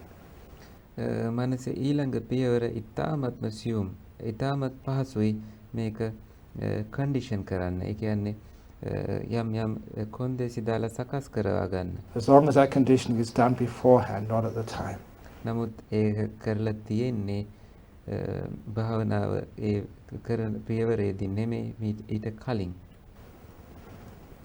Then you're gone into the jhanas, away, having a wonderful time. දැන් ඔබ භාවනාවේ ධ්‍යාන මට්ටමට ගිහිලා තියෙන්නේ බොහෝ ඈතට. ඒ වගේම ඉතාමත්ම පුදුම වෙලාවක්, උදාම පුදුම අත්දැකීමක් ලැබෙමින් ඉන්නේ. And of course, that is what I wish for every one of you. That is why I've come here. ඇත්තටම ඒකයි මම ඔබ හැම දිනාගෙන් බලාපොරොත්තු වෙන්නේ. මම ඇවිල්ලා ඉන්නේ ඒකටයි. Not to teach you the Dhamma. ඔබට ධර්මය උගන්වන්න නෙමෙයි. You'll find that for yourself. ඔබටම පුළුවන් ඒක තේරුම් ගන්න. To teach the way into jhanas. ඒ කියන්නේ ධ්‍යාන වලට පාර කියන්නයි මම ආවේ. So you can experience Samma Samadhi. ඔබට එතකොට අත්දකින්න පුළුවන් සම්මා සමාධිය. Once you've experienced that Samma Samadhi, you've experienced those jhanas. ඔබ යම් අවස්ථාවකදී මේ සම්මා සමාධිය, ඒ කියන්නේ ධ්‍යාන අත්දැකීම ලබා ගන්නකොට Then you have, each one of you have more than enough understanding of Buddha Vachana. ඔබ සෑම දිනෙටම ඕනටත් වඩා තියෙන බුද්ධ වචනය තේරුම් ගැනීමේ ප්‍රමාණය අවබෝධය. The teachings of the Buddha, to understand what needs to be done next. බුදුරජාණන් වහන්සේගේ වචන තේරුම් ගන්න ඊළඟට කරන්න ඕනේ මොකද්ද කියලා ඔබට පුළුවන් වෙනවා. Comparing your experience with what ඔබේ the අත්දැකීමට සංසන්දනය කළා Buddha said. And at last, බුදුරජාණන් වහන්සේ දේශනා කරපු දේත් එක්ක now I know what he meant. අන්තිමට ඔබ තේරුම් ගන්නවා දැන් මට තේරුණා බුදුහාමුදුරුවෝ අදහස් කළේ මොකක්ද කියලා. Beforehand, you simply have not got enough information. නමුත් මීට කලින් ඔබ සරලවම කියනවා නම් කිසිම ප්‍රමාණවත් තොරතුරක් ඔබට ලැබුණේ නැහැ වෙන්න පුළුවන්. Your experience of the world is too limited. ඔබ ලෝකයේ පිළිබඳව අත්දකින්නේ ඉතාමත්ම සීමිතයි. You can't understand totally what the Buddha said. ඔබට බෑ සම්පූර්ණයෙන්ම බුද්ධ වචනේ බුදුරජාණන් වහන්සේ දේශනා කළේ කුමක්දයි තේරුම් ගන්න. So, my whole point of being here is to try and get you into one of those jhanas, just for the first time. මගේ සම්පූර්ණම අරමුණ මෙහි රැඳී සිටීම, ඔබ කවුරු හරි මේ ධ්‍යානවලට පත් කරවීම, ඔබ සෑම දිනම අඩුම ගානේ එකම වතාවක් හරි. Sneak in, even if you're not deserving of it. Sneak in and have a peek. පොඩ්ඩක් ඒකට එබෙන්නවත් අඩු ගානේ ඔබ ලබන්නට වාසනාව නැහැ කියලා එහෙම හිතුවත් ඔබ ඒ මට්ටමට ගෙන්නයි මට අවශ්‍ය. It's like, and I will show you what meditation is really all about. එතකොට මට පුළුවන් සම්පූර්ණම භාවනාව කුමක්දයි කියලා එතකොට කියන්න. All those hindrances, by programming your mindfulness, they can be overcome. මේ මනස සැලසුම් කිරීම තුළින් ඔක්කොම නීවරණට බාධා වෙන දේවල් නීවරණ පුළුවන් යටපත් කරගන්නට. Some of the more subtle hindrances which you may have, doubt about your own abilities. ආපහු ඔබට තියෙන්න පුළුවන් තවත් නීවරණයක් තමයි ඔබේ හැකියාව පිළිබඳව තියෙන සැකය. Already somebody asked if my sila is not perfect. දැනටමත් කවුරු හරි ඇහුවා මගේ සීලය සම්පූර්ණ නැත්තම් am I able to get into the jhanas? ඇත්තටම මට ධ්‍යානවලට යන්න පුළුවන්ද කියලා. Many years ago, there was an Australian nun. අවුරුදු ගානකට කලින් හිටියා ඕස්ට්‍රේලියානු ජාතික භික්ෂුණීන් වහන්සේ නමක් who spent the was in my monastery in Perth. Perth වල මගේ ආරාමේ වස්වසපු. During the was, her meditation was going very well. මේ වස් කාලය තුළ ඇගේ භාවනාව ඉතාමත් හොඳින් දෙමිනී තිබුණේ. And she got into the nimitta stage of meditation. Very strong, beautiful, powerful nimittas. ඇය ඇත්තටම මේ නිමිත්ත මට්ටම දක්වාම ඉතාමත්ම ප්‍රබල ඉතාමත්ම ශක්තිමත් නිමිත්ත අවස්ථාව දක්වාම ඇයට පුළුවන් වුණා භාවනාව දියුණු කරගෙන යන්න. It does seem from my experience of teaching මට පේනවා මගේ ඉගැන්වීම් අත්දැකීම් වලට අනුව that the female has an easier time getting into jhanas than the male. ගැහැණු අයට මේ ධ්‍යානවලට පත්වීමේදී පිරිමි අයට වඩා ඇත්තටම හොඳ පහසු අවස්ථාවක් නෙමෙයි. This is a generalization. ගැහැණු අයට මේ විශේෂයෙන්ම කාන්තා පක්ෂයට තියෙනවා පහසුවක් මේ ධ්‍යානවලට පත් වෙනකොට පිරිමි අයට වඩා පහසුවෙන් ධ්‍යානවලට පත් වෙන්න පුළුවන්. This is a generalization, but this is based on my experiences of teaching. මේක සාමාන්‍යීකරණයක්. නමුත් මේක පදනම් වෙලා තියෙන්නේ මගේ භාවනා ඉගැන්වීමේ අත්දැකීම් වලට අනුව. The reason is because when you get to nimitta, you have to let go of your intellectual faculties and be more emotional. ඒකට හේතුව තමයි ඔබ මේ නිමිත්ත අවස්ථාවට ඇවිල්ලා ධ්‍යාන මට්ටමට පත් වෙනකොට ඔබට අවශ්‍ය වෙනවා ආධ්‍යාත්මික පැත්තට වඩා කියන්නේ බුද්ධිමය පැත්තට වඩා හැඟීම් පැත්තට යොමු වන්නට. Feel your way in rather than think your way in. සිතීමේ ක්‍රමයට වඩා ඒක දැනීමේ ක්‍රමයට. The males are great thinkers, thinkers, thinkers. That's what we've been trained. පිරිමැය කියලා කියන්නේ හොඳට හිතන්න පුළුවන් අය. හිතනවා ඒ විදිහටයි ඔබ පුරුදු වෙලා තියෙන්නේ. Women are feelers, feelers, feelers. කාන්තාව කියලා කියන්නේ නිතරම හැඟෙන අය. ඒක දැනෙනවා. This is a generalization and there are many exceptions to the rule. මේක සාමාන්‍යීකරණයක්. ඇත්තටම මෙහි අපිට පුළුවන් බොහෝ අවස්ථා තියෙනවා මේ පදනම මත ඉවත් කරන්න පුළුවන් දේවල්. But that is my experience. ඒක තමයි මගේ අත්දැකීම. Female meditator has an easier time getting into nimittas and jhanas. විශේෂයෙන්ම කාන්තා භාවනා කරන ඇත්තන්ට පහසුයි ධ්‍යාන නිමිත්ත අවස්ථාවල් වලට පත්වීමේදී. They're not so afraid of the powerful emotion of pity. ප්‍රීති සුඛය කියන මේ ප්‍රබල හැඟීමට ඒගොල්ල එච්චර බය වෙන්නේ නැහැ. Sukha which comes at that time. They don't try and control it. ඒගොල්ල ඒක පාලනය කරන්න උත්සාහ කරන්නේ නැහැ. As men do. But don't worry, guys. පිරිමැය කරන විදිහට ඒත් පිරිමැය මේ වෙලාවේ බය වෙන්න එපා. Once you do get the jhanas, you get insights much more quickly. ඔබ යම් කිසි අවස්ථාවකදී නම් ධ්‍යානවලට පත් වෙන්නේ ඔබ ප්‍රඥාව තවත් ඉක්මනින්ම තවත් ලබා ගන්නවා. Than the females. ගැහැණු අයට වඩා. You catch up with them. ඒ හින්දා ඔබට එයත් එක්ක රැඳෙන්න පුළුවන්. මම හිතන්නේ උඩ පනින්න පුළුවන් කියලා වගේ දෙයක් එතන මතක් කළේ. Once you do get the jhanas, you get insights much more quickly than the females. යම් අවස්ථාවකදීද ඔබ ධ්‍යාන මට්ටමට එන්නේ ඔබ ඊ타ත්ම හොඳ ප්‍රඥාවක් ලබා ගන්නවා කාන්තාව අයට වඩා. You catch up with them. ඔබ එයත් එක්ක අල්ල ගන්නවා. But it was an interesting sort of almost experience of teaching. Why is that? හරි කදිම දෙයක් තියෙනවා මගේ මේ ඉගැන්වීම් අත්දැකීම් වලට අනුව. ඇයි ඒ? Because you do have to, guys, you have to suspend all of your intellectual judging, naming, thinking, what is this, what am I supposed to do next? මේ පිරිමය ඔක්කොම කරන්න ඕන තියෙන්නේ මේ අධ්‍යාත්මික ඔබ යම් දෙයක් සිතනවා තීරණය කරනවා මොකද්ද මං ඊළඟට කරන්න ඕන කියලා සැලසුම් කරනවා all that stuff which is very male mind. ඒ ඔක්කොම දේවල් ටිකක් පිරිමි තත්ත්වයේ මනසක්. Please let that go. අනේ කරුණාවෙන් කියන්නේ ඒකට ඒ අතහරින්න යන්න දෙන්න. Especially the deeper stages. විශේෂයෙන්ම ගැඹුරු පියවර වලදී.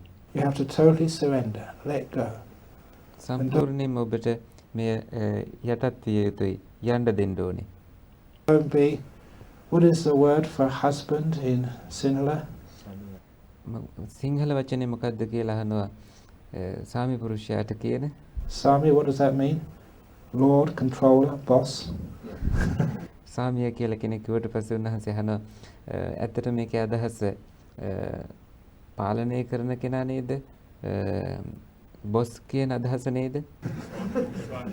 Swami, yes. You have to let that go. You're not ඔබට the ඒ தත්ත්වය ඇත්තටම යන්න දෙන්න ඕනේ අතහරින්න ඕනේ. controller anymore. You're not the boss.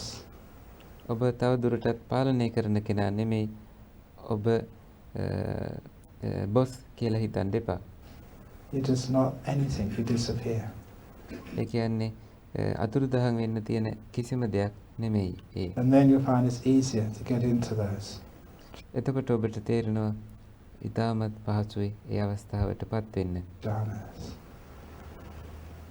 So if you are a person like this female who had a wonderful time getting into the nimittas, but she could go no further. ඔබත් කාන්තාවක් නම් ධාන මට්ටමටම ඇවිල්ලා එතනින් මේ නිමිත්ත මට්ටමට ඇවිල්ලා එතනින් එහාට ය아가න්න බැරුව ඉන්න. And when I gave her an interview, I asked her, what's going on? Everything is going perfectly well. You've got right to the threshold of jhanas. What is stopping you? එතකොට අර භික්ෂුණිය ගෙනුත් මම ඇහුවා ඔබව නතර කරන්නේ කුමක්ද? මොකක්ද ඔබට බාධා වෙන්නේ? මොකක්ද ඔබට තියෙන ගැටලුව මෙතන කියලා. And what she said next was very typical of a Westerner and may also be part of the Sri Lankan mind as well. ඒ කිව්ව කතාව ටිකක් බටහිර අයට ටිකක් පවතින දෙයක් සමහර විට ලංකාවෙත් මේක මේ විදිය වෙන්න පුළුවන්. She said, I couldn't go further because I thought I didn't deserve it. ඇය කිව්වා මට එතනින් එහාට යන්න බැරි වුණා. මොකද මම හිතුවා මේක මම ලබන්න සුදුසු මට්ටමක නෑ කියලා. I did not deserve to be enlightened. මම සුදුසුව හිටියේ නෑ මේ නිවන දකින්න. I didn't deserve jhanas. මම ඇත්තටම සුදුසු වෙලා හිටියේ නෑ ධානය ලබන්න.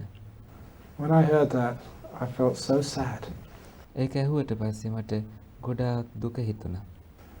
This is why you do deserve jhanas. අනේ ඇයි ඔබට සුදුසුකම තියෙනවා ධානය ලබන්න. ඔබ ඒකට සුදුසුයි. You can get those jhanas. ඔබට පුළුවන් ඒ ධානය ලබන්න. This is the Buddha's gift to you. මේ බුදුහාමුදුරුවන්ගේ තෑග්ගක් ඔබට. Please have a jhana. ඒ හින්දා කරුණාකරලා මේ ධානය ලබා ගන්න. So no, I don't deserve it. අනේ නෑ මට ඒක මම ඒකට සුදුසු නෑ. So that is one of the hindrances of guilt, lack of self-esteem. ඒ විදියට සුදුසු නෑ කියලා හිතන එක ඔබේ ආත්ම විශ්වාසය පිළිබඳව ඒ කියන්නේ කනගාටු වීම පිළිබඳව ඒ ගැටලුවක්. You think that you're not pure enough ඔබ හිතනවා ඔබ පිරිසිදු මදි කියලා. to get a jhana. You're lay people. We can't get jhanas. Maybe the holy monks or the holy bhikkhunis and Dasasila Matas, but not me. I'm a lay person. ඔබ මේ ගිහි ඇත්තෝ බලන්න චුට්ටක්. ඒගොල්ලෝ හිතන්න පුළුවන් මම ගිහි කෙනෙක්. මම භික්ෂූන් වහන්සේ නමක්වත් භික්ෂුණීන් වහන්සේ නමක්වත් දසසිල් මාතාවක්වත් නෙමෙයි කියලා ඔබ හිතන්න පුළුවන්. Yes, you can. Lay people have. Western lay people, if they can. You're Buddhist. You're born in a Buddhist country. You've got much more parameters than the Westerners. We had to struggle to get to a nice Buddhist country like Sri Lanka or Thailand. ඇත්තටම ඔබ මේ ලංකාව වගේ බෞද්ධ රටක ඉපදිච්ච ගිහි බෞද්ධයෝ විදියට ඔබට පුළුවන් සැබෑ ලෙසටම මේවා ලබා ගන්නට අපි සටන් කරනවා බටහිර රටවල තායිලන්තය වගේ ලංකාව වගේ බෞද්ධ රටක් විදියට ඒ රටවල් පත් කර ගන්නට ඔබ කොයිතරම් වාසනාවන්තයිද ඒ අතින් ඔබට පුළුවන් ඒ කියන්නේ. You were born here. You've got Buddhism handed to you on a plate. ඔබට නිකම් පිඟානේ තියලා දුන්න වගේ ඒ බුදු දහම ඔබට අත ළඟටම ගෙනල්ලා දීලා තියෙනවා. I had to search for it. මට සිද්ධ වුණා ඒ ගැන බුදුදහම හොයාගෙන යන්න. So you have got much greater good karma in the past than I had. මට තිබුණට වඩා ඔබ හැම දිනාටම පුදුම හොඳ කුසල කර්ම කරලා තිබිලා තියෙනවා මටත් වඩා. Sometimes I look at my life. What stupid thing did I do in my past life to be born in England? සමහරවිට මං ආපහු හිතලා බලනවා. අනේ මොන තරම් මෝඩ වැඩක්ද මං මොන මෝඩ දේවල්ද මන් දන්නේ මං කරලා තියෙන්නේ මේ එංගලන්තේ ගිහිල්ලා ඉපදෙන්න තරම්. Must be something very bad. ඇත්තට මේක හරිම නරකක් විදියටයි මට තේරෙන්නේ. Or Austria or Germany or Poland, wherever you come from, America. Don't do that next time. ඕස්ට්‍රේලියාවේ හරි පෝලන්ඩ් වල හරි කොහේ හරි ඉඳලා නම් ඔබ ඉන්නේ. අනේ ඊළඟ වතාවේ ඔබ ගිහිල්ලා එහෙ උපදින්න එපා. But sometimes we think we don't deserve it. සමහරවිට අපි ඇත්තටම හිතනවා අපි ඒකට සුදුසු නෑ කියලා. Or I'm a woman. You know what it's like in Sri Lanka? Sometimes you think that you're second class. I'm a woman, I can't get enlightened. සමහර වෙලාවට ඔබ කාන්තාවක් විදියට මේ ලංකාවේ වගේ හිතන්න පුළුවන් මම කාන්තාවක්. ඔබ නිකන් දෙවෙනි පන්තියේ විදියට හිතන්න පුළුවන් මේ වගේ රටකදී මට ඒක සුදුසු නෑ කියලා. Please look at the Terigata. කරුණාකරලා බලන්න අර තේරි ගාථා The poems of the enlightened sisters in the time of the Buddha. බුදුහාමුදුරුවන්ගේ කාලේ රහත් තත්වයට හිත දියුණු කරපු භික්ෂුණීන්ගේ මේ තේරි ගාථා හොඳට කියවන්න. කොච්චර ලස්සන ගාථා පන්තිද තියෙන්නේ. Great women. They could do it. ශ්‍රේෂ්ඨ කාන්තාව ඒගොල්ලන්ට පුළුවන් උනා ඒක කරන්න. So can you. ඒ වගේම ඔබටත් පුළුවන්. Now that is a hindrance. එහෙම හිතන එක ඇත්තටම නිවනට බාධාවක්. It's not a hindrance which is mentioned in the text, but ඒක ධර්ම ග්‍රන්ථවල සඳහන් කරලා තියෙන නීවරණයක් නෙමෙයි. hindrance which actually comes up. නමුත් භාවනා පුහුණු වෙද්දී ඒක මතුවෙන තවත් නීවරණයක්. So if that is a hindrance for you, and you notice that that's one of the reasons why you can't get deep. ඒක ඔබේ තියෙන බාධාවක් නම් ඔබ තේරුම් ගන්නවා අන්න ඒ නිසායි ඔබට කෙඹුරට යන්න බැරි කියලා. You think you don't deserve it. ඔබ හිතන ඔබ ඒකට සුදුසු නෑ කියලා. Program your mindfulness. අන්න එතකොට ඔබට පුළුවන් මනස සැලසුම් කරන්නටපත් කරන්න. Begin the meditation. I deserve jhana. භාවනාව පටන් ගන්න කියන්න මම ධ්‍යාන ලබන්න සුදුසුයි කියලා. I deserve jhana. මම ධ්‍යාන ලබන්න සුදුසුයි. මම ධ්‍යාන ලබන්න සුදුසුයි. And you'll be surprised how powerful that is. ඔබ පුදුමයටපත් වෙයි කොච්චර ප්‍රබලයිද ඒක කියලා. To encourage you to go all the way into this jhanas. ඔබවම ඔබ ධෛර්යමත් කරගෙන ඒ ඔක්කොම මාර්ගය ඉදගෙන ඉස්සරහට යන එක. You know why we have that problem? It's the way that we are brought up, especially our education system. විශේෂයෙන්ම අපිට මේ ප්‍රශ්නේ තියෙන්නේ කියලා ඒ ඔබ හැදිච්ච පරිසරය අනුව විශේෂයෙන්ම අධ්‍යාපනික පරිසරයේ which always tells us where we make mistakes. Unless you come top of the class, unless you get to a great school and get the prizes, unless you go to university and get firsts, you're always told by your parents you're not good enough. ඔබ ඉගෙන මේ අධ්‍යාපන ක්‍රමයට අනුව ඔබ classes ගන්නවා උසස් පන්ති වලින් තවත් විශ්වවිද්‍යාලවලට යනවා ඒ ගිහිල්ලත් ඔබ කොච්චර සුදුසුකම් ලැබුවත් ඔබේ දෙමව්පියෝ ඔබට කියන්නේ ඔබව තවම සුදුසු නැහැ කියලා. You're always told by your teachers not good enough. You imagine a child growing up like that, hearing that all their life. They believe they aren't good enough. ඔබ කොයි වෙලේත් ඔබේ ගුරුවරුන් පව ඔබට කියලා තියෙන ඔබ තවම මදි කියලා පොඩ හිතලා බලන්න.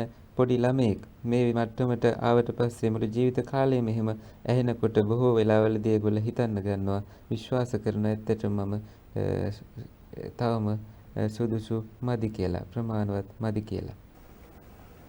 When they try and meditate, it's ingrained condition in them, they're not good enough. So they think, no way can I get jhanas. ඒගොල්ලෝ එහෙම හිතනකොට ඇත්තටම මේගොල්ලට හිතෙන එක සාධාරණයි.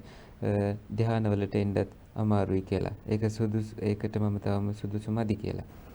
But of course, you have to break that conditioning. I am good enough. අනිවාර්යයෙන්ම ඔබට සිද්ධ වෙනවා ඒ කොන්දේසිය කඩලා දාන්න මම සුදුසුයි කියලා. I'm a human being. Enough good karma to be born as a human being. මම මනුෂ්‍යයෙක් විදියට උපදින්න තරම් හොඳ කර්ම මම කරලා තියෙනවා. In a time when the Buddha's teaching is still alive. බුදුහාමුදුරුවන්ගේ දේශනා ඒ කාලේ ජීවමානව තියෙද්දි ඒ කාලය තුල powerful and present for you. තවමත් බුදුරජාණන් වහන්සේගේ දේශනා ජීවමානයි ඒ වගේම ශක්තිමත් ඔබ ඉදිරියේ තවමත් තිබෙනවා. Where you can hear the greatest of teachings. You can get the whole Tipitaka just on these little memory sticks or iPods these days. දැන් මේ දවස්වල ඔබට පුළුවන් බුදුහාමුදුරුවන්ගේ සම්පූර්ණ ත්‍රිපිටකයම එක iPod එකක හරි එහෙම නැත්නම් ෆ්ලෑෂ් ඩ්‍රයිව් එකක හරි මොකක් හරි මෙමරි එකක ගබඩා කරගන්න. And I've seen these iPods in Singapore. They're just so tiny and they've got the whole Pitaka on them. මම සිංගප්පූරුවේ දැකලා තියෙන මේ iPod කියන ඒවා ඉතාමත් සියුම් ඒ තුල ඔක්කොම ත්‍රිපිටකය මුළු ත්‍රිපිටකයම මේක ඇතුලේ තියෙනවා. In the time of the Buddha, you had to travel miles and miles and miles just to listen to one sermon. බුදුහාමුදුරුවන්ගේ කාලේ එක ධර්ම දේශනාවක් අහන්න ඔබ කොච්චර හැතපුම් ප්‍රමාණයක් ඇවිද්දද එක ධර්ම දේශනාවයි ඔබට ඇහෙන්නේ. And now you've got every teaching of the Buddha there for you. බලන්න දැන් ඔබට ඔක්කොම බුදුහාමුදුරුවන්ගේ දේශනා ඔබ ඉදිරියේ තියෙනවා. You don't have to travel anywhere. ඔබට කොහෙවත් travel කරන්න යන්න අවශ්‍ය වන්නේ නැහැ. All the great teachings are just there for you. ඔක්කොම ශ්‍රේෂ්ඨ ඉගැන්වීම් අන්න ඔබ වෙනුවෙන් තියෙනවා. You're living in a fortunate time ඔබ ඇත්තටම ජීවත් වෙන්නේ වාසනාවන්ත කාලයක. where teachings are so easily accessible. මොකද මේ කාලේ බුදුහාමුදුරුවන්ගේ දේශනාවලට පහසුවෙන්ම ඇතුල් වෙන්නට පුළුවන්, පහසුවෙන්ම ළඟා වෙන්නට පුළුවන්. So why not? Why can't I achieve those great states of meditation? එහෙනම් ඇයි මට බැරි මේ බුදුහාමුදුරුවන්ගේ මේ දේශනාවල ඉගැන්වෙන පියවරවලට ළඟා වෙන්න? I can. I will. මට පුළුවන්. අනිවාර්යයෙන්ම මම කරනවා. And by programming your mindfulness that way, it's amazing just how much success people have. ඔබේ මනස සැලසුම් කරණයෙන් ඒක හරි පුදුමාකාරයි. කොච්චර සාර්ථකත්වයක් මිනිස්සු ලබා ගන්නවද කියන එක. In the West, we know this as sports psychology. බටහිරදී අපි මේකට කියනවා sports of psychology කියලා. මම හිතන්නේ මනෝවිද්‍යාවේ ක්‍රීඩාව. Imagine that the coach of the Sri Lankan cricket team went and told all those players, you've got no hope of winning the World Cup this year. පොඩ්ඩක් හිතලා බලන්න. Cricket ක්‍රීඩාවේ coach ඇවිල්ලා නිතරම කණ්ඩායම පාලනය කරන කෙනා උපදෙස් දෙන කෙනා ඇවිල්ලා කියනවා බලාපොරොත්තු තියාගන්න එපා මේ වෙලාවේ ඔබ World Cup එක දිනන්නේ නැහැ කියලා. India is a far stronger team. And South Africa are coming up as well. They might even beat you. India ගොඩාක්ම ප්‍රබලයි දැන්. ඊට පස්සේ සවුත් ඇෆ්‍රිකාව තවත් ඊට වඩා සාර්ථකයි. But you, no chance you have of winning the World Cup. ඔබට කිසිම අවස්ථාවක් නැහැ මේ ලෝක කුසලානේ දිනන්න.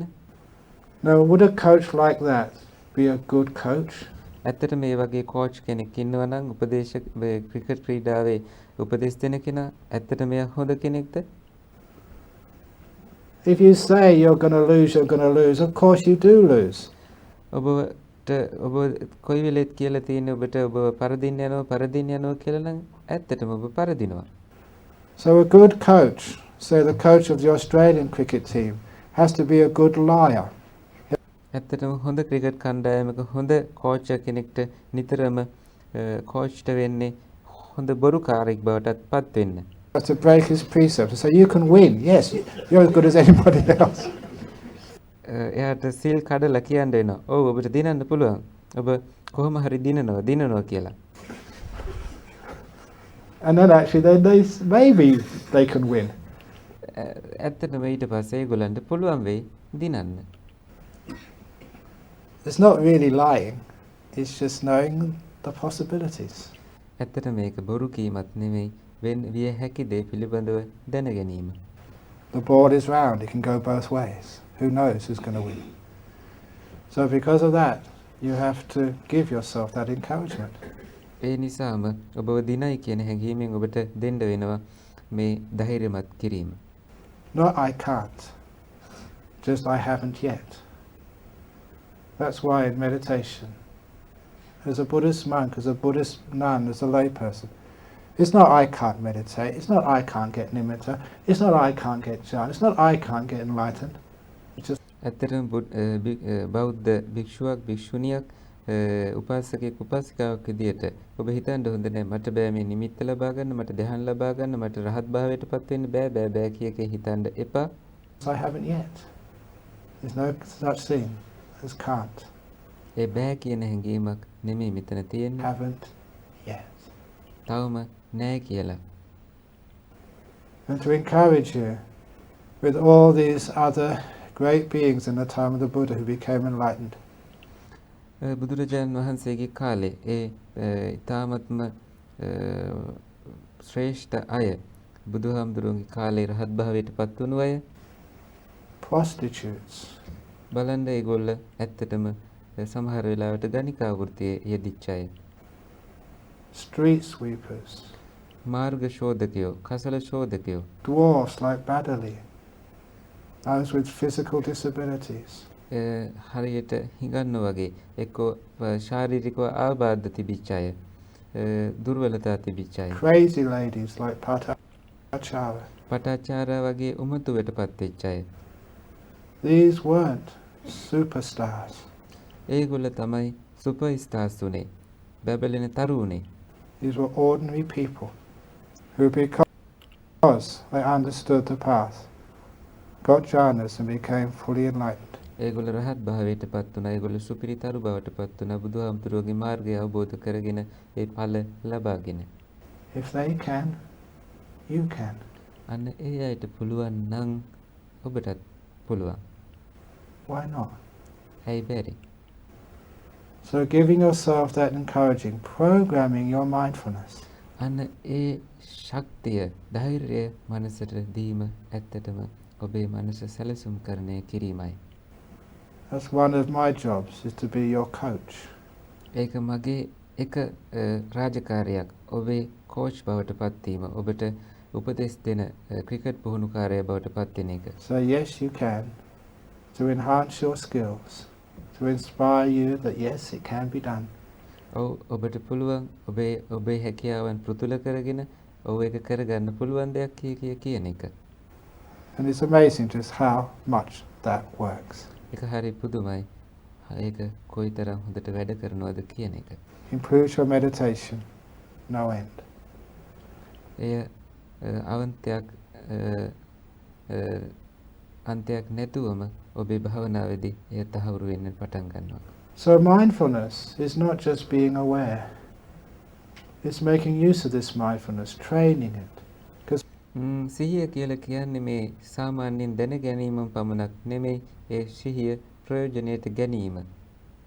Mindfulness also remembers instructions. මේ සිහිය විශේෂයෙන්ම උපදේශ මතක තියාගන්නට පුළුවන්. It knows what to do. එය දන්නවා කුමක්ද කරන්න ඕන කියලා. It is like the driver of a vehicle. He doesn't just know where he is. ඒක හරියට වාහනයක රියදුරෙක් වගේ. ඔහු ඇත්තටම තමන් ඉන්නේ කොහෙද කියලා දන්නව විතරක් නෙමෙයි in the journey he is undertaking. He also understands which way to go. ඒ ඇත්තටම දන්නව යන්න ඕන මාර්ගයත් මොකක්ද කියලා. තමන් ඉන්න තැන වගේම යා යුත්තේ කොහෙද කියලාත් ඒ ඩ්‍රයිවර් දන්නවා. Whether to accelerate, whether to slow down. It ඒක knows the වේගවත් කරනවද හිමින් යනවද කියලා. path and remembers the instructions. ඒ වගේම මතකයි ආවේ ගියේ කොහෙන්ද කියලා.